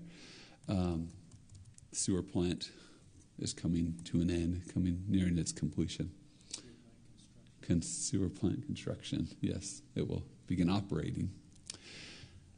All right, and then we have the capital project funds. This is also decreasing, actually by similar numbers compared to the enterprise capital. Fit City Center is also nearing construction. And construction is nearing completion in some of our VERC projects, the infrastructure projects that are happening there. And yeah. So this might be your only time you can claim that you decreased the budget by $75 million in a single year. Take the credit, I guess. I don't know. Doge. Any questions on this high level? Okay. This gives general fund expenses by category. So total fund is about $50 million. About 2/3 of that is personnel. And then the rest being operations. Again, most of this increase due to the Fit City Center. Any comments, questions? I think it's an important piece to highlight that we talked about that in budgets going up over the last couple of years of these capital projects that were going up and how that has to be accounted for in a municipal budget versus other budgeting aspects. I think Seth likened it to if you were going to build a $500,000 house and now your budget went from $2,000 or $3,000 or $4,000 a month to full thing $100,000 a month for a 5-month construction period. So expected after construction of Fit City Center, after construction of the wastewater facility, your budget would decrease back to normal levels rather than where it jumped up to. So hypothetically, 25% decrease here, but it's going to decrease again when you complete the until the next capital project, I guess. Right? Yeah. General fund. So this is the same expenses, but cut by division rather than by function, I guess, or category type. I've highlighted that the senior center budget is going away. It is now part of this $5.5 million Fit City budget. Fit City Center budget. One thing I was kind of surprised by was this modest growth in fire and EMS compared to what we had experienced. So not a ton of growth in most areas. All right, general fund revenues. Most of our revenues are seeing pretty modest growth, like I talked about with sales tax. The sales tax is a big driver of revenue in the fund. As sales tax go, the general fund kind of goes. But you look at some of these other items, like this miscellaneous tax and the energy sales tax are either declining or kind of stagnant. Building permits and development, very stagnant. So it's hard to support increased expenses when you have that type of revenue. One thing to note here is that these numbers of prior year actuals under the Fit City Rec and Community Center actually the outdoor pool and the senior center revenues that are pulling in there. All right. And one thing that's new for people that look at our budget, the 10 of them, is that we've broken out transfers from the revenues. So there's this in the table, they're separated. So you'll see revenues and then transfers separate. One thing that we do is we take the top 20% of sales tax and we put it away to a capital project fund for capital projects. And that way, we aren't using them from operations, but we're also able to save. So it sort of serves two purposes. We're able to save for capital projects, and we're not reliant upon that for operations in case we do see a decline in sales tax. The other thing I want to mention is the fund as a whole is money coming in equals money going out, except for a proposed $500,000 loan to the airport fund. The airport has some significant capital needs right now, and this would be a 5-year loan to help them get over that hump. Any questions? Budget cutting exercise. I think Shane mentioned this. In the city's general fund, all divisions were tasked with taking 1.5% of their operating budget and trimming it by that amount. There was a little bit of groaning, but it reduced expenses by about $250,000, and I think it was a good exercise for them to get to think of, where are the things that I can cut? What are the things that are essential that, I can't dip into? All right, health of the general fund. State law requires that our general fund balance, which is this orange line, it's hovering in the last few years around $12 million. That orange line divided by the blue revenue line has to be between 5 and 35%. We like to be on the higher end of that. We'd prefer to be somewhere between 25 and 35%, and you can see that has been the case. It's interesting to see that our fund balance is relatively flat, but we've seen a decline in the percentage, and that is what happens when revenues go up. I guess you increase the denominator but not increase the numerator, right? So most of that increase in the blue revenue line is due to the Fit City Center budget. Okay. New positions. Fire and EMS, Ambulance 63 was staffed 12 hours a day, and they want to staff it 24 hours a day. So this proposes to do that with part-time coverage, and that is in the current budget. Parks and Recreation, both those bullet points refer to the Fit City Center. 8 new full-time positions, and then a lot of part-time staff for the Fit City Center. That building will be open 6 days a week, 17 hours a day. We don't have any, I guess Fire and EMS is open 24/7, but not a lot of our other operations are open for that many hours. So that'll be a unique challenge. Library, we've funded some additional part-time staff. Police adding 2 new patrol officers, a part-time HR technician to help with all of those part-time staff coming on with the Fit City Center. And then Public Works has 4 new full-time positions in 4 different divisions: Power, Airport, Streets and Storm Drain, and Fleet. So these aren't all of the requests, but these are the requests that are funded in the current budget. Any comments, questions on this one? All right, capital projects, finishing up the Fit City Center. I don't know when this picture was taken, but there's a lot of work going on there.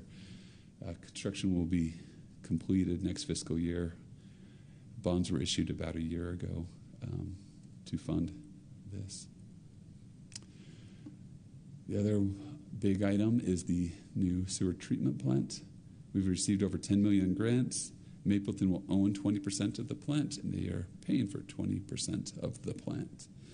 And you can see water in there, clean water.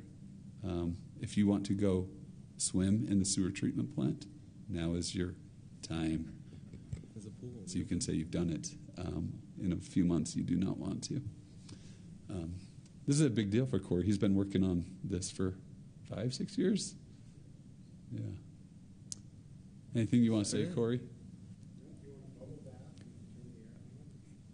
Have you swam in it yet? No. Okay. No, it's a fun project, and boy, it's fun seeing it come together. So you'll see the site if you go out today, and in the next few weeks there will be pavement, and it'll really bring it all together. So we're excited. All right. Another big capital project happening is the Burke Industrial Park. So this is the project where we've partnered with the Utah Inland Port Authority. One thing that is really important to know about this is that the fund is revenue neutral. So it says that revenues coming from the project area will pay for 100% of all the project costs.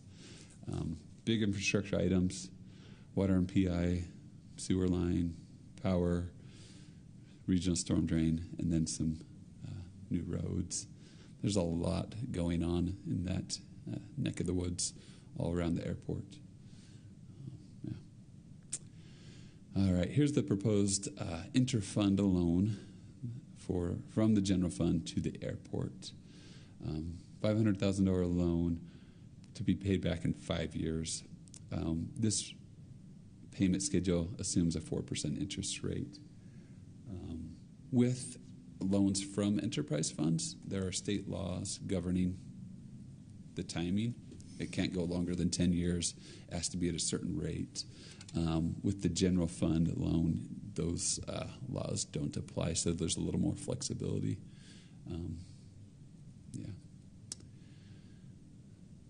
But this would allow airport operations to be able to pay for their own capital expenses.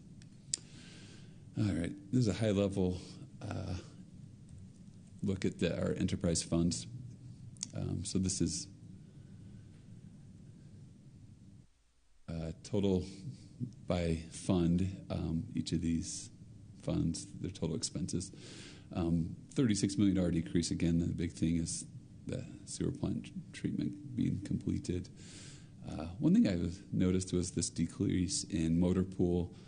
We have had a shift in philosophy that rather than replacing vehicles on a set schedule, we're starting to look at them and say, okay, does this need to be replaced, or can it go, another year, 2 or 3? And that's decreased the need to replace things as quickly. So you're seeing that decrease in expenses. All right. We have some proposed utility rate changes.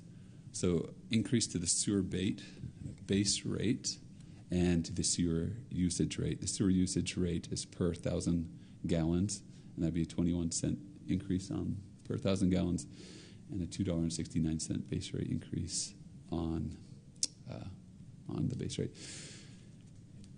Average home uses about 6,000 gallons of water, culinary water, and we base sewer usage off of winter culinary water usage. We don't meter sewage usage. We just assume that any culinary water ends up at the sewer plant. So that's how we determine the usage for sewer. So average home, $3.71 per month. Water rate increase. You can see the base rate for the drinking water and the PI water is the same, and it proposed to increase both of them $1 from $11.65 to $2.65. The usage rate, these are on 1,000 gallons as well. Drinking water going from $1.16 to $1.24, up 8 cents. PI water usage going up 6 cents per 1,000 gallons from 87 cents to 93 cents. And you can see that to be the average home, it'd be an impact of $3.11 per month. And then a power base rate increase of $1. Any questions on those utility rates or comments?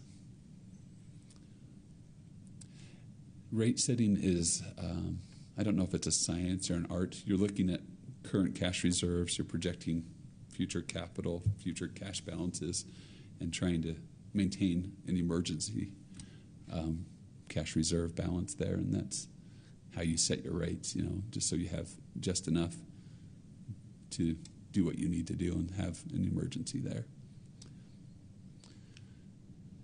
All right. Schedule 2. I don't know how many people actually understand or are familiar with Schedule 2. This is something that we implemented last year, and this is a rate that's higher for those that are for new builds. So we don't have very many people on this rate. We've had it since the beginning of the fiscal year. But they pay a higher base rate. on these items: drinking water, PI, sewer, power, and storm drain. And the purpose of this is to have growth pay for growth. We don't want existing residents to have to pay for the impact that new growth has.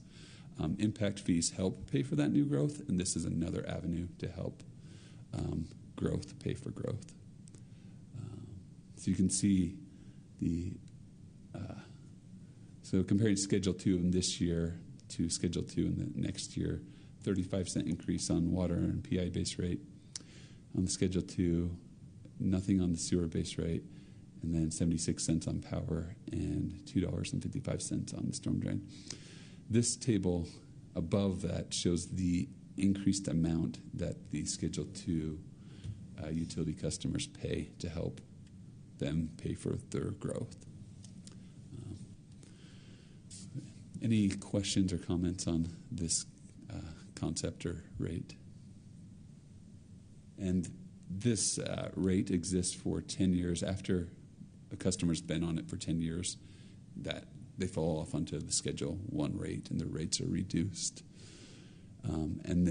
This rate applies to even if the building changes hands. So if one homeowner's there for 4 years and then the new homeowner's there, there's still 5 or 6 years left on that higher rate. Okay. All right, other noteworthy fee schedule changes. The airport has proposed a new fee, which is a landing fee. I know it's $2 on the lighter weight aircraft, and it goes up as the weight of the aircraft goes up.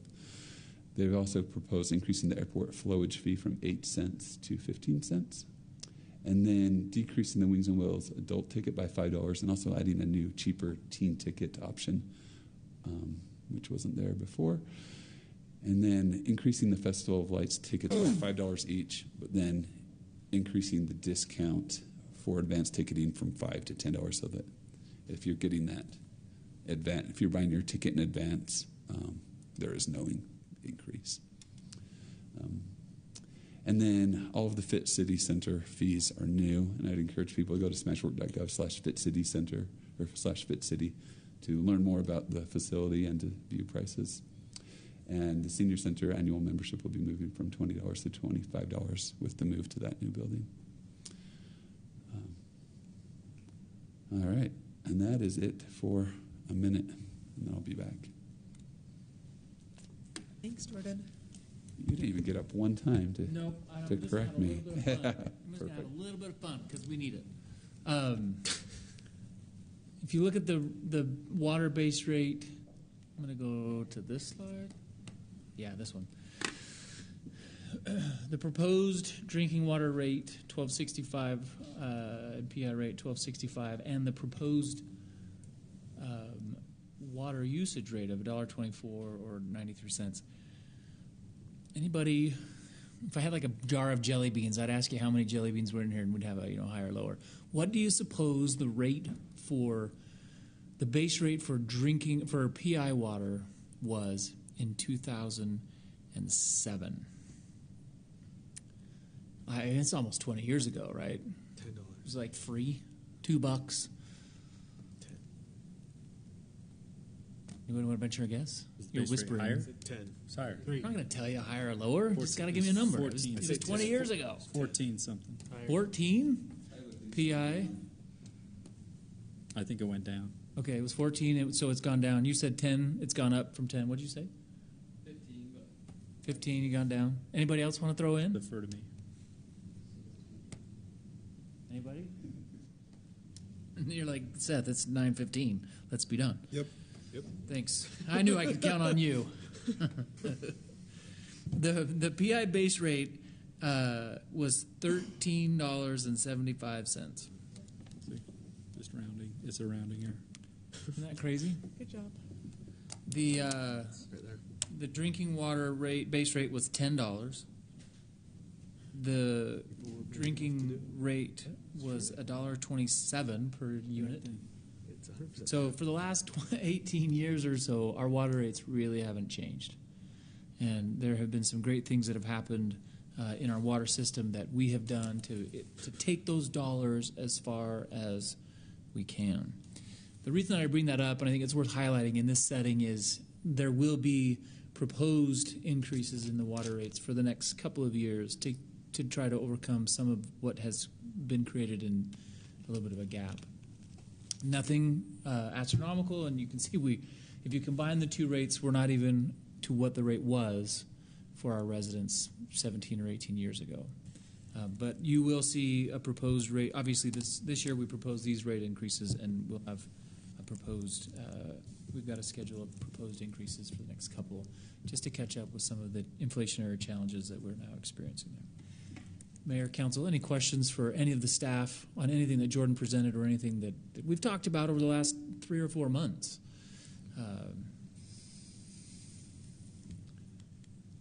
Anything, Council? You've seen this stuff as we've been talking about it, and most of it's been in work session and council meeting as we've got to this point. No questions, just to comment, right? Thank you for the staff and all the work that's been done, but I think that to the residents, like, that now is the time to, like, we'll have a public hearing in June, but like, if you have questions, if you have comments, please, this is the time to talk about those, because it's a great time for us to make, changes or to see if we're missing something. Like, let's have those conversations.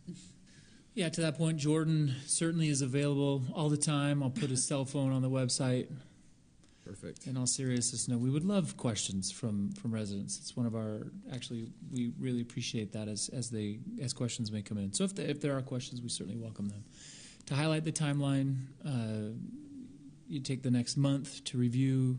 We'll continue to talk about it. I'll reach out to each of you and propose meeting with you if you want to, and can find the time. I'll make a number of dates available during the month. Public hearing on June 3rd, and we would anticipate approval of the budget on June 17th. So with that, we do eventually, when you're done with your discussion on this, we'll look for an approval of the tentative budget. This budget serves as the backbone. Should you fail to, or we fail to approve a budget before the end of this calendar year, this would be the backbone budget while you did whatever you needed to do to approve the full budget. But this would serve as that budget, that de facto budget for next year until the final budget is approved. You know what's a little disappointing about what we just walked through? Jordan just walked through 2-3 months worth of work in an hour. We made almost no comments on it. If you're watching this for the first time as a public, you're thinking, nice job, City Council. You've really stepped up and made a difference there. So I guess my point is we've looked at it a bunch of times. To Jesse's point, it's time for the public to look at it. We went through it 4 or 5 times, collectively, individually, given our comments, given our feedback. We're at a tentative budget, basically a draft budget, looking for the public to comment on it.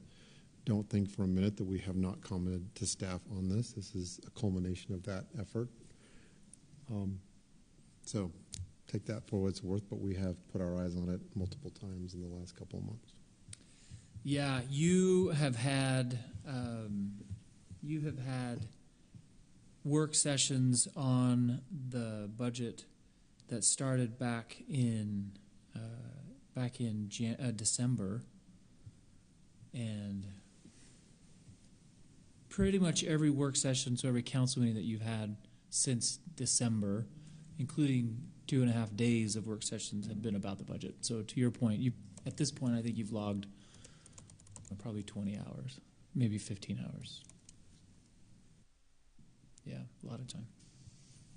I guess my only addition to that is it seems like an annual addition, but as I look at Travis's cool coin here that says the United States Congress, we sympathize and empathize with everybody's frustrations of the federal government discussing budget and reconciliations and kicking it down the road and everything else.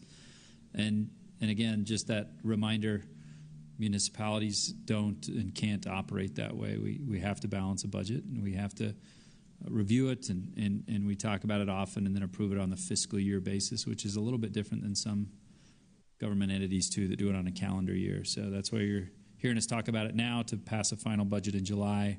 But I appreciate those additions that, we've been talking about this and we'll continue to talk about it. It's now the public's turn to look it over. And this budget, I'm sure if somebody wanted a printed copy, they could come in and get a printed copy. It's going to be available online to review at home or on your mobile devices as well. There are printed copies that will be placed in the library and in the city manager's office. So you don't even need to come One ask. in yours too, in the finance office. Jordan will put one there as well. They'll be stacked there. So please come see how your tax dollars are spent. I think every single one of us, when we go into schools, whether they be elementary or middle or junior or high schools, and talk to your kids about the cool projects and the things that they're excited about, I think I always try to leave that with go home and tell your parents or your guardians or something. Tell them thank you. It's their money. It's their taxes. It's their fees, and we're just elected for a period of time to try to be good stewards over it. And so, again, I can't say enough about the competent staff that you have at the city, that we all have, that put time, effort, and real care into this, and the departments that have become even leaner. We always say we're lean and mean in Spanish Fork, and this year we've become even leaner. And I appreciate those departments doing that as well to get this to a place that we can, that we can propose to you, the public, and go over as well. So that's my thoughts.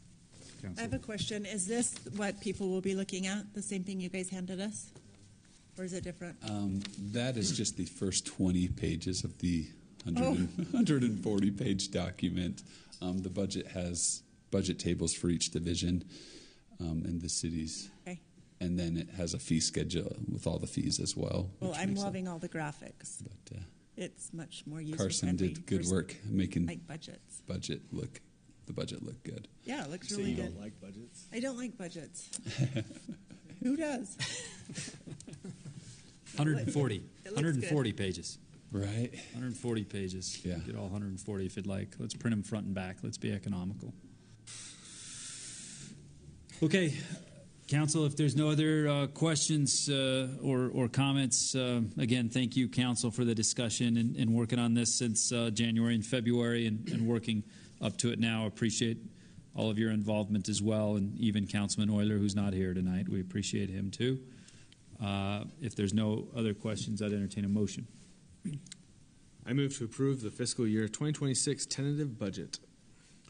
Motion made by Councilman Cardin. Second. Seconded by Councilman Took. A roll call vote here. Councilman Marshall. Yes. Councilman Took. Yes. Councilman Cardin. Yes. And Councilwoman Beck. Yes. That was the softest yes I've ever heard Shane say. It's getting tired. I'm lukewarm. We're if you're all right with it, manager, would like to go to RDA and LBA with their budget since we're on the budget stuff, and then we can come back to the Easter egg hunt discussion of our discussion items. Is that okay? Okay. You got some. Thank you.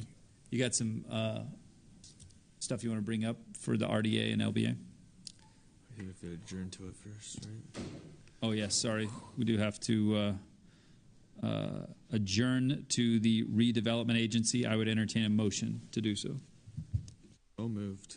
Second. Motion made by Councilman Cardin, seconded by Councilwoman Beck to adjourn to redevelopment agency. All in favor say yes. Yes. We are in redevelopment agency where we are chairpersons. One note on the city budget is one of the things that we did is break out the transfers from the revenue and also the net increase or decrease from the revenue. So it looks a little different. But if you guys have any questions or comments or thoughts on that new kind of presentation of the numbers, we're all ears. So, First, right. before you get to it, I'd entertain a motion to approve the RDA consent items. So moved. Motion made by Councilman Cardin, seconded by Chairwoman Beck and Chairman Cardin. All in favor say yes. Yes. The minutes are approved, Tara. All right. The redevelopment agency is a separate legal entity, and the purpose of this entity is to provide funding sources to redevelop distressed or underutilized properties. And we have multiple different RDA project areas within the city. Yeah. All right. here's the summary of the fund. The North Industrial RDA area is coming to an end. There's still some funds there. It's not receiving any more funds, but there's still some funds there. But I think, if I'm not mistaken, I think we'll have those spent by the end of the fiscal year.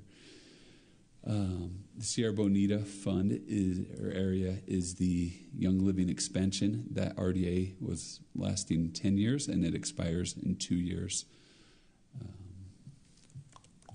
And you can see that as the value of that property has grown, that the budgeted amount has increased.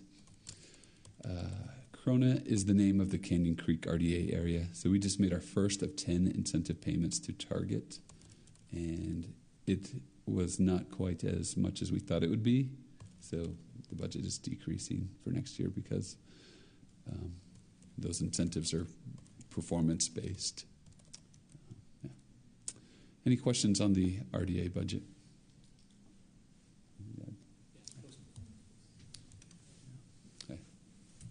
Thank you, Jordan. Any questions? I'd entertain a motion to approve the RDA fiscal year 2026 tentative budget. So moved. Motion made by Chairwoman Beck. Second. Seconded by Chairman Carden. Roll call vote. Chairman Marshall. Yes. Chairwoman Beck. Yes. Chairman Carden. Yes. And Chairman Cook. Yes. It's approved. Takes us to, I would entertain a motion to adjourn to the local building authority. So moved. Motion made by Chairman Marshall. Second. Seconded by Chairman Took. All in favor say yes. Yes. We're in LBA. I would entertain a motion to approve the LBA consent items, the LBA meeting minutes. So moved. Motion made by Chairman Carden. Second. Seconded by Chairman Took. All in favor say yes. Yes. The LBA fiscal year 2026 tentative budget. All right. So this, again, is another separate legal entity. This fund accounts for certain buildings within our city. That is the building we're in, Library Hall, and the new SFCN building that is kitty corner to Spanish Fork High School. And the fund accounts for the construction of those buildings, and then after the construction is done, or I guess during the construction, it also works as a pass-through to pay the debt on the buildings. So the city leases the LBA leases the buildings to the city. The city makes a lease payment to the LBA in the amount of the debt, and then the LBA turns around and makes the debt payment. So since there's no construction budgeted next year, it's just debt payments, and you can see the revenue. With the addition of the interest, there's a little bit of excess revenue over expenses, but it's really simply functioning as a pass-through. We're collecting that lease payment from the city and paying the debt. Both of those loans or bonds were 20-year bonds. Am I correct? Yeah, they're 20-year bonds, and they're both relatively new. So that is the LBA budget. Any questions about the local building authority? Okay, I'd entertain a motion to approve the fiscal year 2026 tentative budget for the LBA. So moved. Motion made by Chairman Marshall, seconded by Chairwoman Beck. Roll call vote. Chairman Carden. Yes. Chairman Took. Yes. Chairman Marshall. Yes. And Chairwoman Beck. Yes. I'd entertain a motion to reconvene back to City Council. So moved. Motion made by Chairwoman Beck. Second. Seconded by Chairman Took. All in favor say yes. Yes. We're back to City Council meeting where we are council people.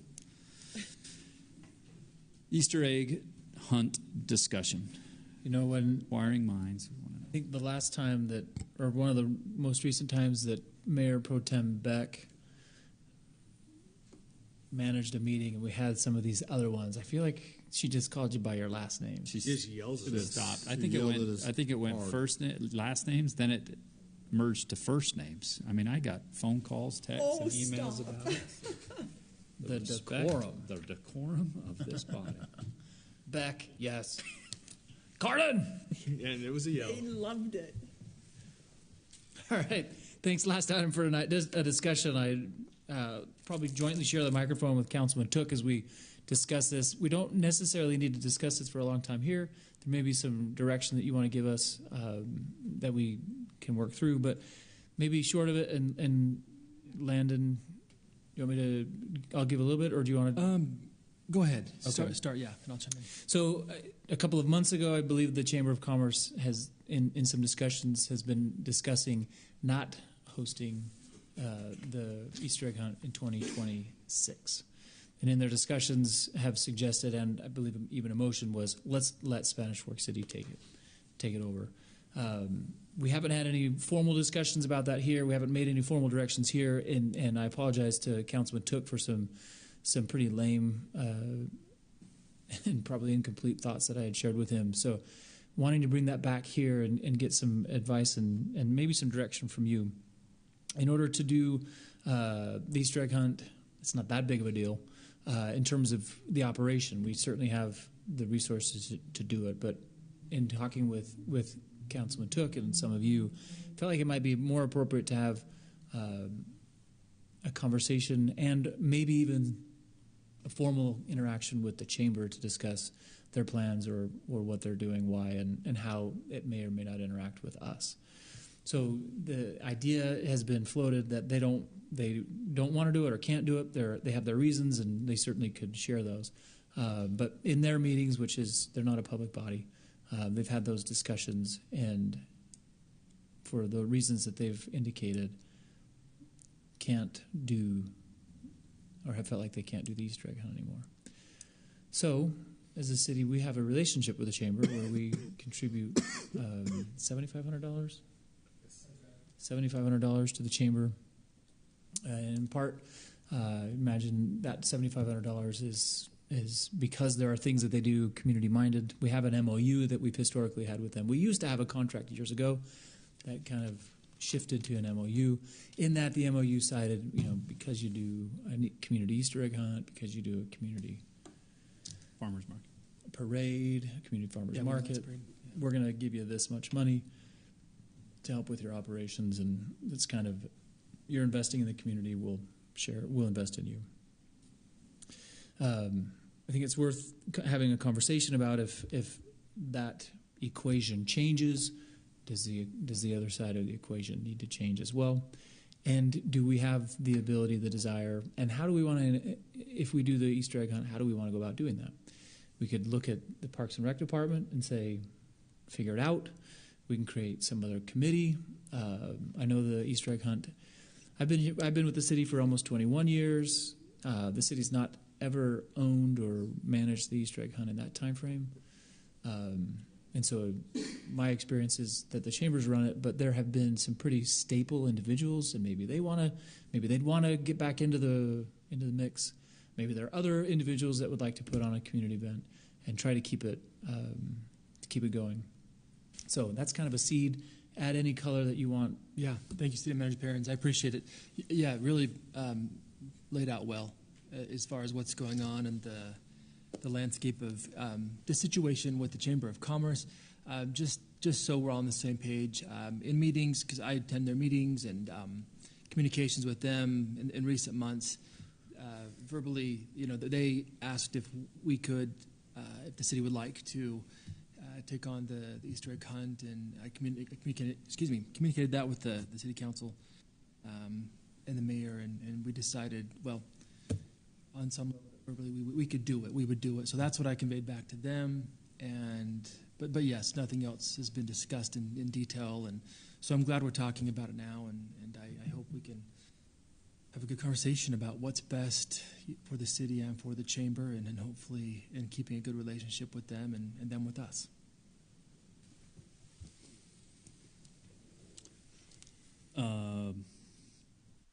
President Beck and President Carden in different years of the Chamber of Commerce. So I think it goes without saying up here that whatever we're discussing, how important the chamber is to the community, to the business community, and what they do. I think I just got a notice that my membership is renewed this week or something. I think I was a little late, so sorry about it, but it's renewed. Long history there. with, you know, even when people say, how did you get involved in politics? It kind of started with the chamber, honestly, getting involved and getting assigned by a coworker that said, I go to the Rotary, he goes to the Kiwanis, you're going to the chamber. Okay. So blossomed from there into serving and getting to know the city more and then running for office. So I think that the chamber is a great place for businesses to network and do things. And I think what I'm gathering from the Easter egg hunt, there's probably a lot of work that goes into it. That probably, if you're a business, you can't. It's probably hard to identify the monetary value back to your business for doing it, right? Exactly. And so if you're the chamber and you're asking, hey, business, give us this amount of money for this amount of prizes, do this, and then come on this crazy day for this time and help us this much, you know. And I know the youth city council helps a lot too. Is probably what businesses are thinking and relaying back to the chamber.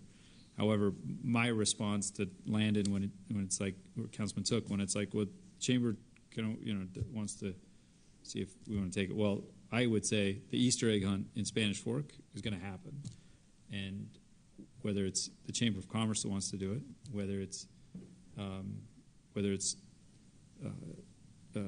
Brenda Lydiard and Susan Taylor that still feel like they have something to give back, which I've seen both of them recently. They just texted and said, heck no. Oh, they did? You're Just kidding.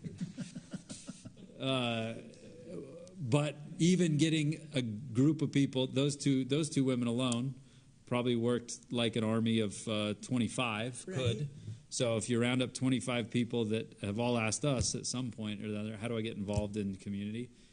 Let me sit you down with Brenda and Susan and maybe a chamber representative of how it's modernized to this size now, and they'll tell you how to do it.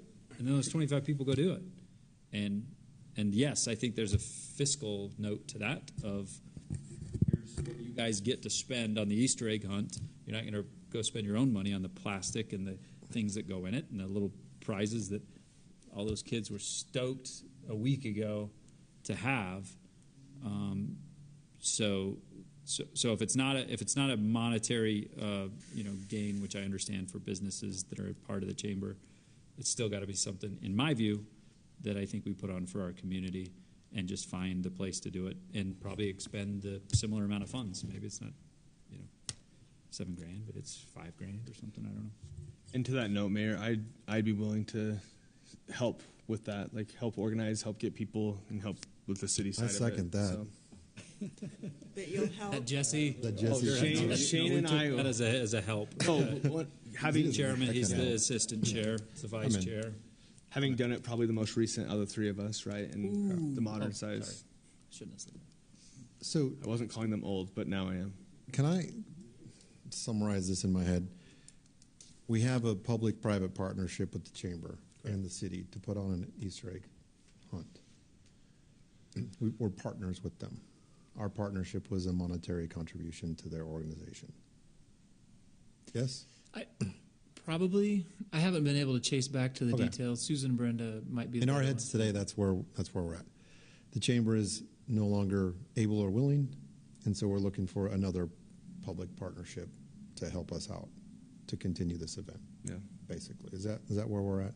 Is that, Landon, where we're at? I think so. Yeah, Okay. I mean that sounds. Yeah, we said they're not saying it's a bad event. They're just saying at this point we're not able to continue. Yeah. So They we'll find just another said, partner. would the city like to continue this? So many people think it's the city runs it anyway. Sure.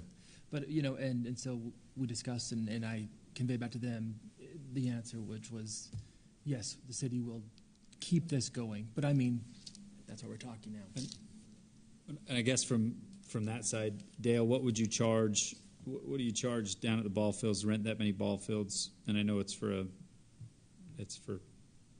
8 in the morning till they pick them up start at 9. 8:03? It's 8:03, yeah, whatever it is. But it's a lot of setup in that early morning. Yeah. Yeah.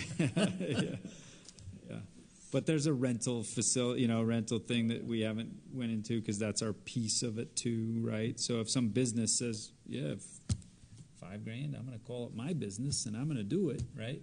You'd probably start talking, well, what's the rental rate and different things like that, right?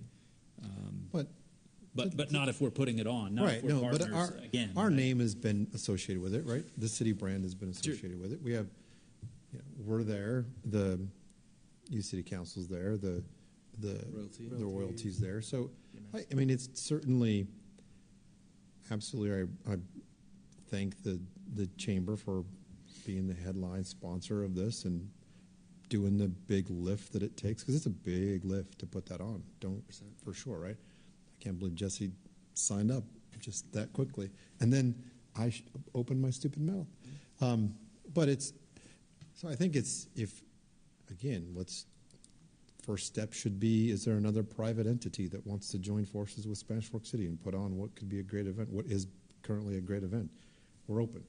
We have a place to put it on. We have some potential monetary contribution to put into the bucket. Let's go forward and do that. And I think that's just fine. I mean, I had no grudge whatsoever against the chamber. They came to a point where they couldn't do it. Okay, we'll find another partner. And to your point, Mike, let's go do this, because I think it is important for the city. Seth and I were touring the Fit City Center on Monday? Last Friday. It's pretty dang impressive. And what makes it so cool is that it's a place to bring the community together. The Easter egg hunt is a place to bring the community together. This place is a place to bring the community together. And every time that we run to be dumb enough to sit up here, we'll get asked, what are you going to do to keep this city small? Mm-hmm. These are the things that keep the city small. So to me, this is a no-brainer. Of course we're in. Let's go find someone that wants to be in with us. I like that we're talking about other alternatives, and we're not saying, yeah, we'll do it, Dell.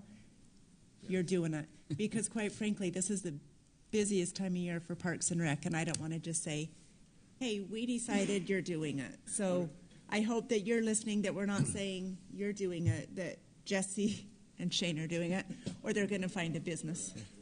What? Okay. No, I want you to be part of the conversation as well, if need be. And candidly, if the city does it, and I think Dale will back me up 100%, it actually gets more complicated because of how we have to do things, receive things. It gets actually pretty complicated. So it's a better tool. It's a better way to do it. If we can partner with somebody and have them do that. I think that's a conversation that I would like to have. I think that's right. A good Let's idea. go find some people. Let's go see if there's maybe it's 2 entities, maybe it's 3. Right? Who knows what it looks like? And it could be like you mentioned, a private entity. It could involve a private entity. It could involve another club, right? You might see another club that's like, well, this is our club exactly. thing, you know. So we don't need to get into all of these details here, but I think it would be worthwhile to have some conversations about what does that mean in terms of the MOU and kind of that relationship. I think Landon certainly needs to be involved in that. Yeah. Maybe Mayor, and of all of you, maybe the only one not to consider involving is Shane, because he doesn't have chamber experience. Yeah. But then maybe we have him so we can have that experience, right? But president, right? So it'd be good maybe for Landon and maybe one of you to work together with a couple of staff as well to maybe put together, well, with this change, then we propose that change, and come back and rather go visit with the chamber about what that proposed change could be, or something like that. So if you want us to do that, you're comfortable with that, then maybe give us that direction and we can do. Sounds good to me. Sounds good. We can do that. Anybody want to join in with Landon and a couple of staff members? Yeah, Jesse's heading it up, so I nominate him. Oh, I'm taking that part, so you have to take this part. So I think that's what it means. What part? Talking about the monetary side of it with He's the chamber. doing the Easter egg hunt, therefore somebody else has to do that, I think is what I heard him say. Yeah. I'll be there, Landon. Thank you, Mayor. Tell me. Okay. Yep.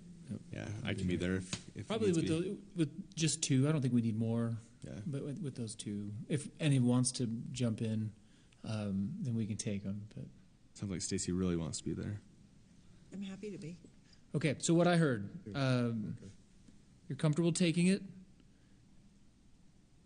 You want to start working on, or you want to do it, however, through some other group or groups, whatever that may look like. And we have plenty of time to work that out. So maybe if there are people interested, they can reach out to us. And yeah, that's, I guess, what I wanted to come from here is, hey, if you're interested, reach out. Do you want to reach out to You many? two, you or Jesse? Jesse? Jesse. Or Mayor, that's fine. Okay. Yeah. They can also reach out to me. I'm happy to take those, and we can funnel those through. Shelley will read my email. And I take guess that. I'd like a little bit more. I just threw out some numbers on right. That's what I'd want to look into, and I guess that'll be part of the discussion with the chamber is what do we think this investment is, the cost, and there is a cost to the physical part of it, but there's a cost, is there a cost to the time part of it? What are we talking about? Yeah. That makes it so we can do right by the public of, it's if this is no longer a responsibility, we got to shift those funds to somewhere else, and so I'd want an idea of what that number is. Still having us have a strong partnership, obviously, with the chamber, and for all they do with ribbon cuttings and the Winter Lights Parade and the farmers market, everything that does those things make our community small, and so we want to make sure we're continuing to be good partners there. But what's the fiscal note here so we can just get an idea what that is? And just as maybe we wrap up, I 100% agree with what Councilman Marshall said, that there are things that keep us small, even though we're growing. And it's this stuff that when I came here in 2004, I remember thinking, whoa, we spent way too much on parties. We partied too much. That was what I thought in 2004. 2004, Seth, was dead wrong. And the things that we do like this, the Easter egg hunt, the Harvest Moon Hurrah, of course, Fiesta Days, the Lights Parade, et cetera, those things keep us as a community. I totally agree with that. And I think that this is a good move, and look forward to having those conversations. Thanks. Thanks, Seth.